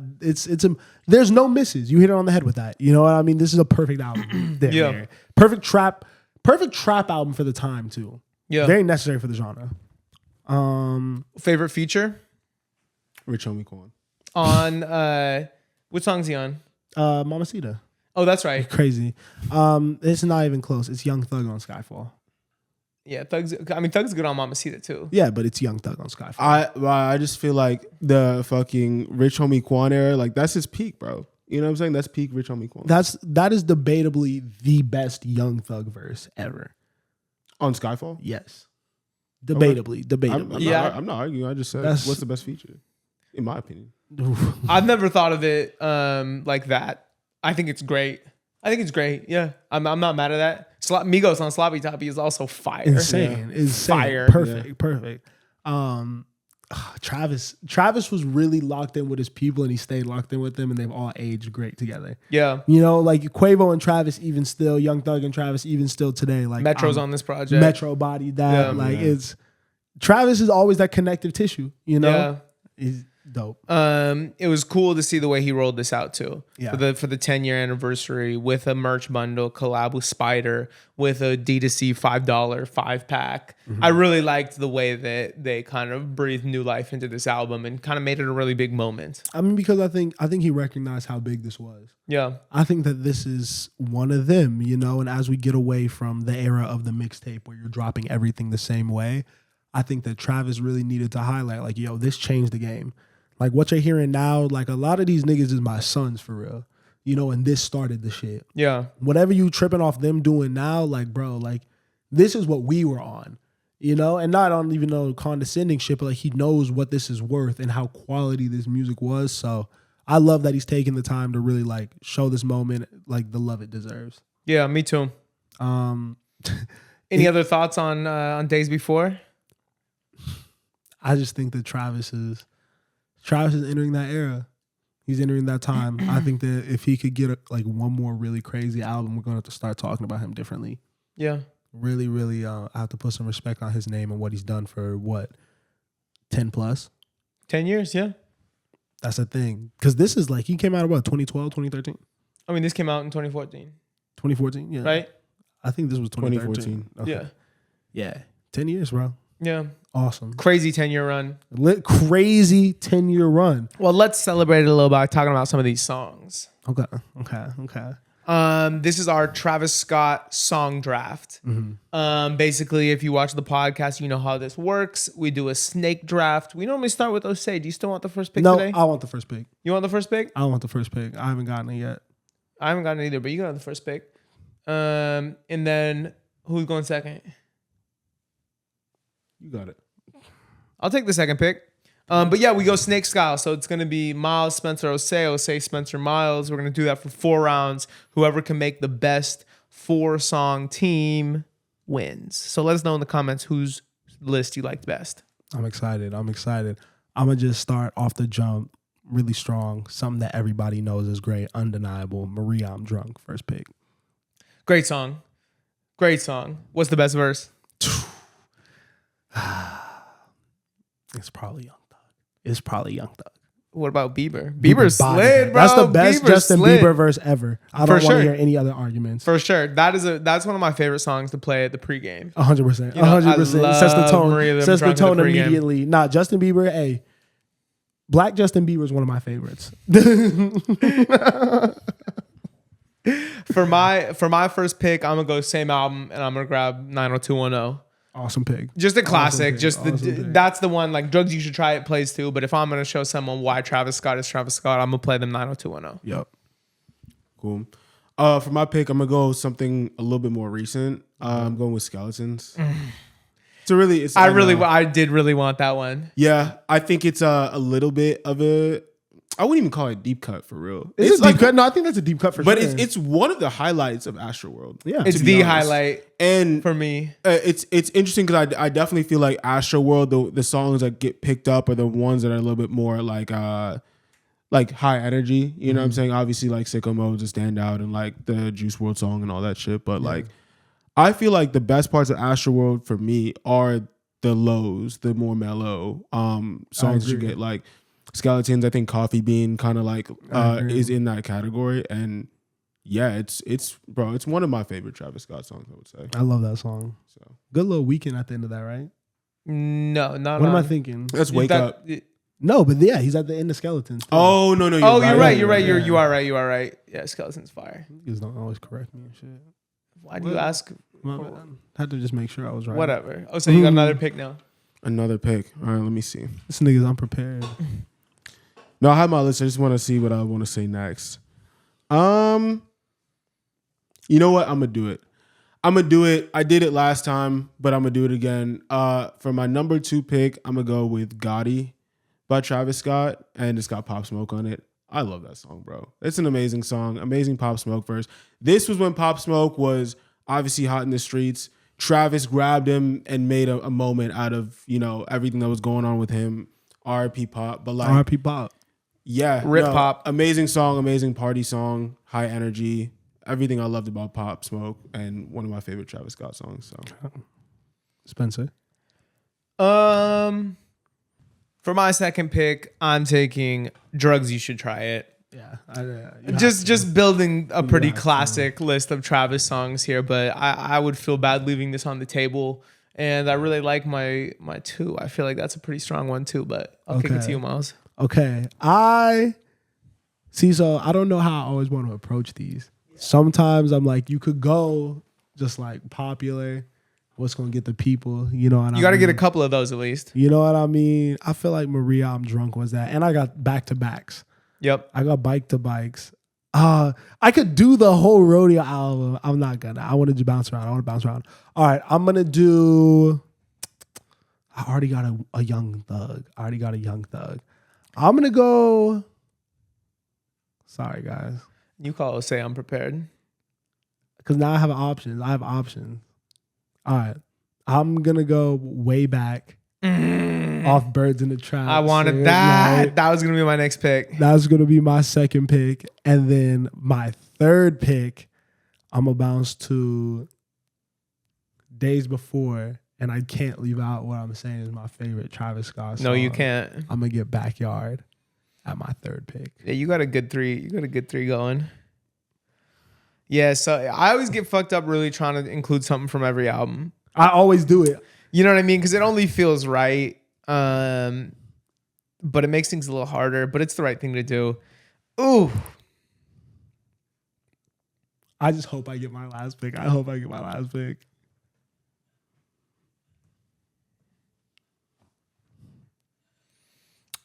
See, I don't want to be super. Oh fuck.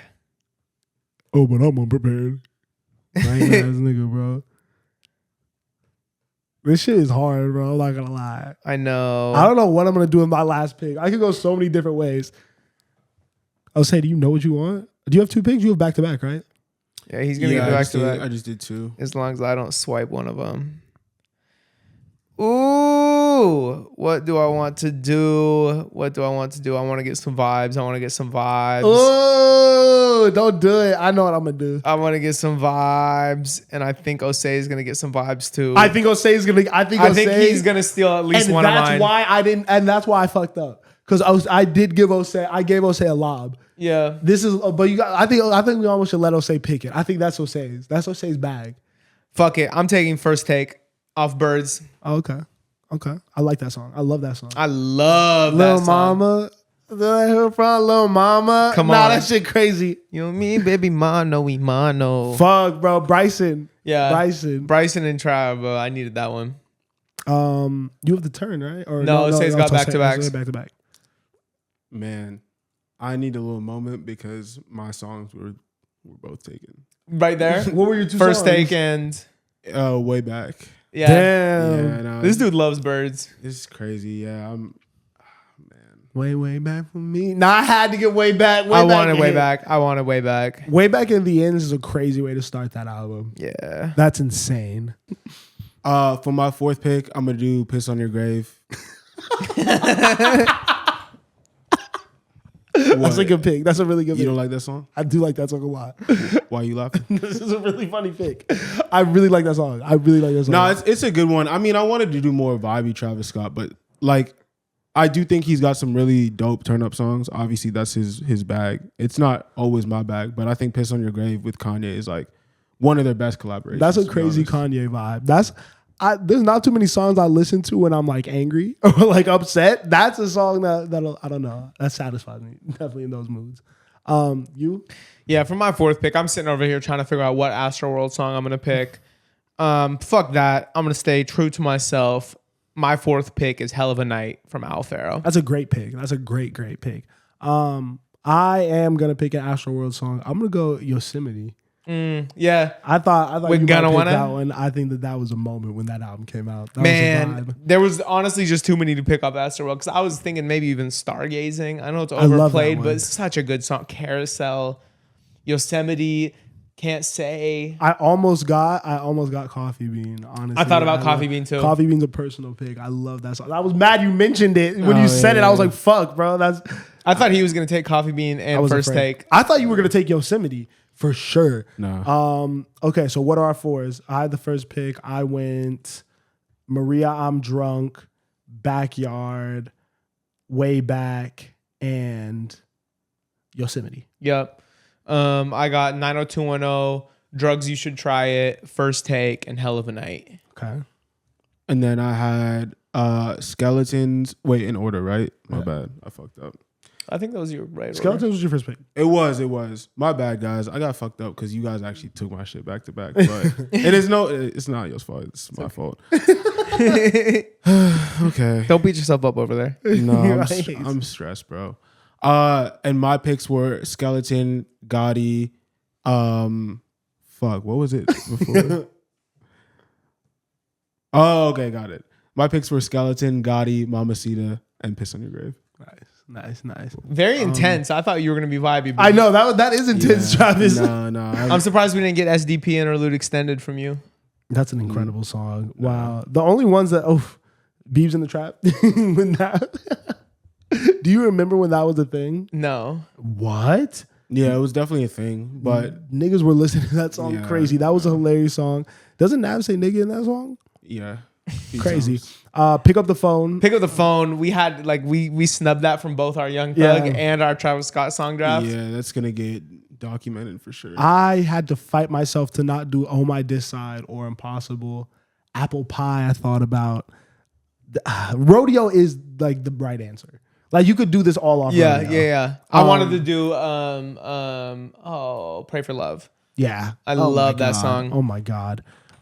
Travis, you're a GOAT. Appreciate you dropping the album again, bro. Some of the best discography ever, bro. I mean, we're big fans of him, bro. I have to see him live.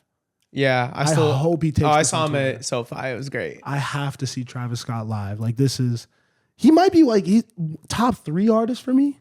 Ever? Yeah, like I listen to a lot of Travis Scott music, like the Kanye influence, taking that sound further, like mixing with like Thug and all the Atlanta niggas that are coming up. Like Trav, he's different, bro. He's really, really different to me. Shout out Trav. Yes, sir. Yes, sir. All right, I want to do weekly rotation. I want to keep talking about music. Let's talk about our weekly rotation. Obviously, we do a playlist every single week, and it's fucking incredible. This week's ads were no different. I was really, really a fan of what we've been doing the last couple weeks. I think we're heating up. I do too. This playlist was incredible. I was very happy that Spencer allowed me the privilege, the esteem of being the first song on the playlist. I rotate it. I think we got to like, As you we know should. what I mean? I just felt special. Yeah. You know what I mean? I got a warm, fuzzy feeling inside when I looked at that. But Hey, you've been there before. Don't act like you haven't. just speaking on my end, I was definitely in an interesting vibe this week, bro. That Mary J song is my favorite thing that I've heard in a while. That's a great song for mental health. That's how Yeah. you find happiness. Yeah. Is you listen to weekly rotation. 100%. But I guess not talking about me, the one thing I had to highlight was that Amanda Reifer song. Yeah, You did colonize. that? Yeah, That was probably my favorite ad of the week. that shit's fire, bro. I really, really love that shit. And then Raven, obviously. oh yeah, I was gonna say, Is who put that? I put that yeah. one too. Raven's album is great. And the Ty song is especially great for me. The whole album is great though. We had 2 Ty Dolla $ign features. Who else did a Ty Dolla $ign feature? You and Osei both selected Worth a Heartbreak. Wow. Oh wait, that's not Ty. That's Boogie. No, that's A Boogie and Blast. Yeah. What Ty was I thinking? Was there another Ty feature on here, Miles? Yeah, was he on the P&B song? No, there's no other Ty. Are you sure?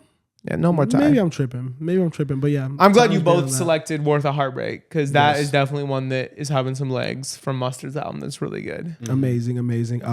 Kelly K, was that also you? Yeah. I knew it was too. You're hilarious. White Hoe. Let's go. That was one when we were gonna do the Cardi episode. We're doing it next week. Yeah, We're doing it next week. Maybe. We're doing it next week. Why would we not? I have another one I want to do. What? We'll talk about it later. That album is so good.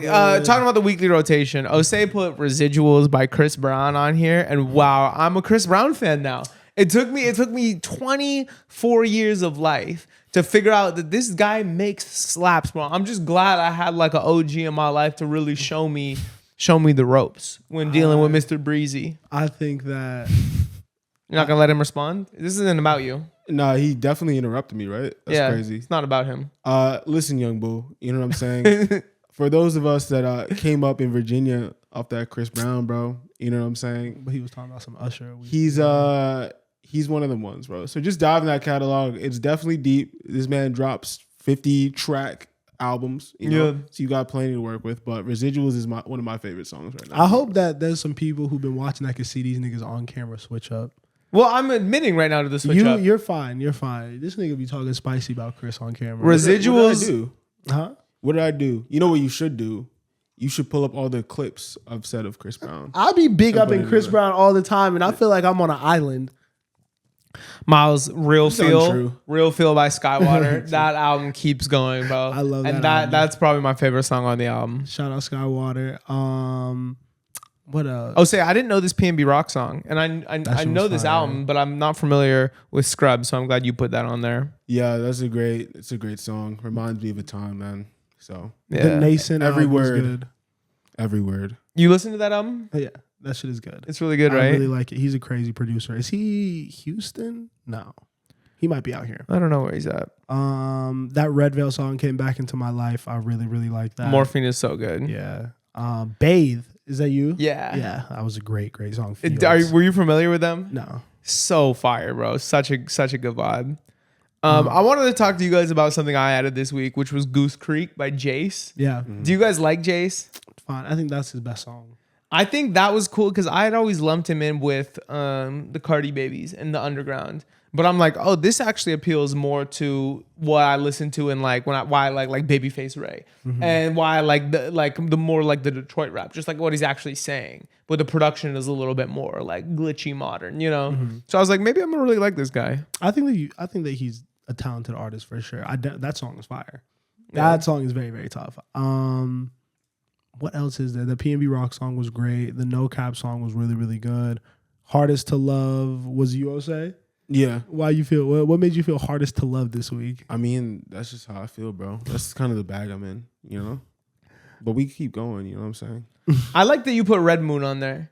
Yeah, it's a really underrated Uzi cut, obviously dropped recently, but I feel like Uzi's been dropping, or there was a period of time when he was dropping and getting no love, you know? Yeah. This was one of those songs, but it was really good. Day and Night we talked about. That was a really, really good one. Step, obviously, by Vampire Weekend. I gotta go back to that album and maybe put more respect on it. Just run it and see what you think now at this age and with your background, like with what you've been doing. Is She the Reason? Wow, I love Destiny's Child.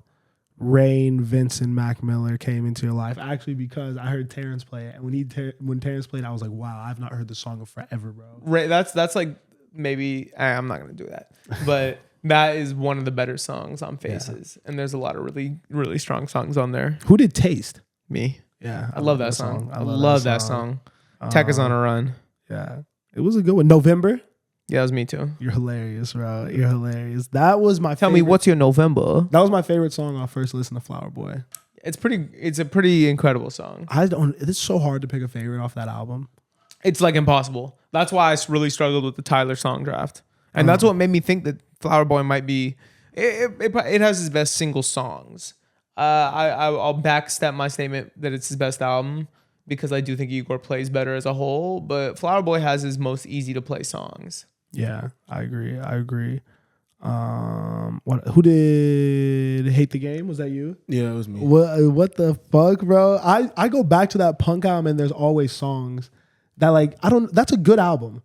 Yeah, I don't think it was received very well. Type shit. But like, yeah, I don't know. I think like working with them at the time, like Doug wanted to make an album that was just a little bit more like transparent and vulnerable. And I feel like everything from the cover art to like the theme, the pink theme throughout the album, and just like the features and like the experimentation he was doing. Obviously, it kind of reminded you of like A Beautiful Thugger Girls, but I don't know.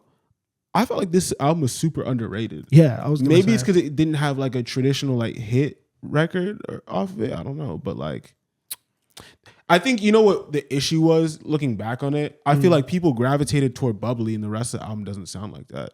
Yeah, like even the song with Future, "Peeping Out the Window." Yeah, like that joint sounds nothing like Bubbly. You know, I Hate the forget about Game, Bubbly.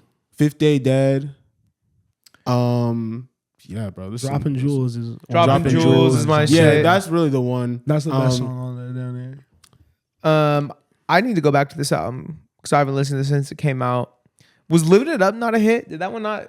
I'm surprised that didn't connect. Which one? As well as Bubbly. Living It Up with Rocky and Post. Nah, I think so. That song to me was the only one that was a little bit too like try hard. You feel me? Like just in sound, right? Because it's like two really big features, but I don't know. I don't really feel like that song was talking about anything for real. No, it wasn't. There was no real a pop subject song. matter. They were trying to make a pop song. I thought it was a good pop song, but I think that they, in a different world, they could make a smash hit, but I don't think that was it. Yeah. So. I mean, J. Calm is dope. Brent Fire, Show You Off. That shit is fire. And shout out Paco, man. That shit is good. Oh, Samad. Crazy, bro. And yeah. Lucky Lane. That shit is, bro. The production on that Samad song is crazy. Who produced it? Him. That's fire. Yeah. He's tough. I think he's going to be next up. Yeah. Listen to our weekly rotation. I think that's, like we were talking about it earlier. That's probably my favorite thing that we do. Yeah. Just a little bit of us every week. I'm not going to lie. Just preview. Guys, my next one, I really, really like. Yeah. What was do you guys have a song every week that you're good? Did you hiccup? Wow, that was a lot. This nigga got shot. Oh God, I'm back. What do you guys have a song that gets you like really excited every week? Like you're like, oh, I wonder what everyone's gonna think of this one. Yeah. What was yours for this week? I wanted to hear your opinion on that Colonized song. Yeah. That's why I'm glad you said that one first because I really wanted to hear what you and Fields by my Bathe because those are two people that I kind of found last week that I was like, wow, this shit is really, really good. Yeah. What was yours, Osai? I don't know if I had just one. I think probably Scrub might have been the one, just because it is like that's a deep cut from that project, and it's I don't think it's something that was expected, you know? Yeah, I think that was your best pick. The song I was most excited for everyone's opinion on was "Get Well Soon" by Ariana Grande. That was the one I was like, they're not gonna expect this one. Well, This would be a little. We played it. we had talked about it and played it. talked about So that's it, why yeah. it wasn't. That's why I didn't even bring it up because we'd already had this great song. Yeah. And you can really hear like her working with Pharrell was really cool. Yeah. Really good song. I think that's one that I was excited for people to see that. You know what I mean? I think that that's a necessary song for our audience to hear. But yeah, tap into the playlist every single week, bro. Happy about that. Hot takes. Yep. Something spicy. Something that people aren't going to agree with necessarily. Hopefully, me and Osei don't get in a fight again. Red hot, red hot. Feeling peaceful. Peaceful, calm. How's this for hot? Bruno Mars will be remembered as the best singer-songwriter of our generation. Wow, that's a good take. Singer-songwriter over Taylor Swift. Yes. Is Bruno Mars writing his songs? I don't know. I don't know either. I think, yeah, I don't know if you can make that. I don't know if you can make that. I think he is though. I think no, he is because he wrote for everyone first. He came up as a writer. He wrote hits before he even wrote his own music. He's a singer-songwriter. I stand on it. I don't think that's the right way to. I don't think that's getting Bruno Mars to what he is. I think there's a better categorization for him besides singer-songwriter. No, that's what I'm gonna call him because I'm thinking about his voice and the songs that he wrote. And that's what I think he is. Hey, that feels like a hot take. I'm not gonna lie. I fuck with that. I'm not gonna lie. And I think Taylor is a good foil, but I think Bruno has more songs that we'll be able to play in 20, 30 years and that will still be getting played at the parties and on the radio and people will want to still go back to. Mm-hmm. You know, I think he makes anthemic music, you know, songs that are big and that are for, you know, community and being outside together, which I don't think Taylor does as much. I'm not mad at that. Okay, I'm picking between. You go. I have one, but it's not well researched, so I want to change it. Just say it. All right. My hot take is. I'm going to start over. My hot take is, and I think we talked about this in DC a little bit, but I see the next wave of like music coming out of Africa, like as a continent, is from Ethiopia with like the Ethiopian jazz that they do. I don't really know what the remix of that is gonna be or what is gonna modernize it, but I do know that like first the music slaps. It's more like I think we were talking. It's more like R&B leaning, and I think second too, like that community is just so like supportive of each other, and then also to like what comes out of like their community as well. So I think it's a perfect storm for somebody to have a moment if they're just like bringing like super like young and new energy to it, kind of like with Afrobeats in general. Like I think we saw it happen with Afrobeats and then I'm a Piano. I think that's probably next. I'm not mad if at I had that. to guess. I'm not mad at that. I think that I'm interested to hear what that sounds like. Like we were kind of like you said, we were talking about it before.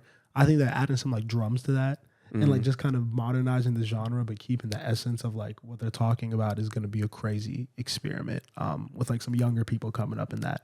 Because like I think there's influences from everywhere. You know what I mean? They obviously, if they're living in Ethiopia, are probably seeing what's happening in the rest of Africa. Yeah. So I'm excited to hear that. Sam put me on a duo that I gotta play for you guys after this. That I wish I remember their name, but it was like jazz-based instrumentals, but they were rapping in Amharic over the beats. You know what I mean? And it was like kind of rapping with melodies, and it was super gas, even without being able to understand them. So I'm not mad at that take. Ethiopian jazz has always historically kind of been like this super tasteful thing. You know what I mean? Where if you know, you know, but it's like kind of the top tier of jazz, you know?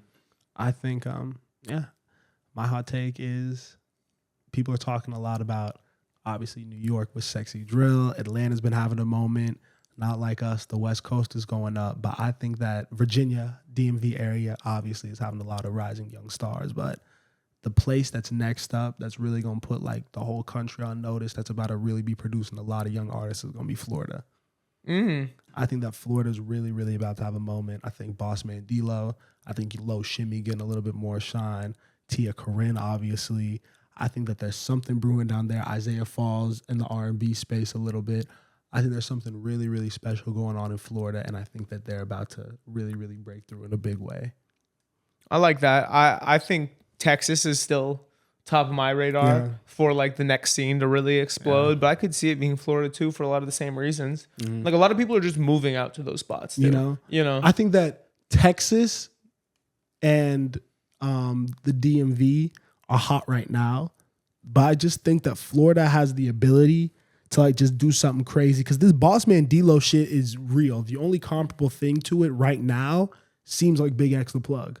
Honestly, just with the consistency of output and how long that he's been able to kind of draw out this run into a consistent fan base and listeners. If they could get like one more or someone else in the singing space, because I don't know if Four Bats has totally landed yet out of Dallas, you know? Yeah. I think Florida could really be in contention really, really soon. Yeah.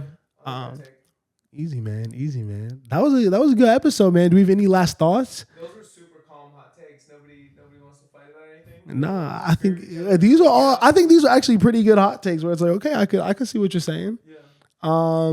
Any other thoughts you want to lead the people with? Any game? Any knowledge? Any just like words of encouragement? I've dropped some bars today. I'm not gonna lie. Drop some what? So I've dropped some bars today. Okay. Gave us some gems. Gave us a little bit of gems. Yeah, I mean, you know, the recap, the birthday crash out. You know what I'm saying? And then what else did I talk about today? I don't even remember. We covered everything. I mean, shit. We're dropping this on a Tuesday, man. Have a good week. Yeah. Go get some money, man. Appreciate y'all for watching, man. Like, share, comment, subscribe. Tell a friend to tell a friend. Catch you on the next one. Peace.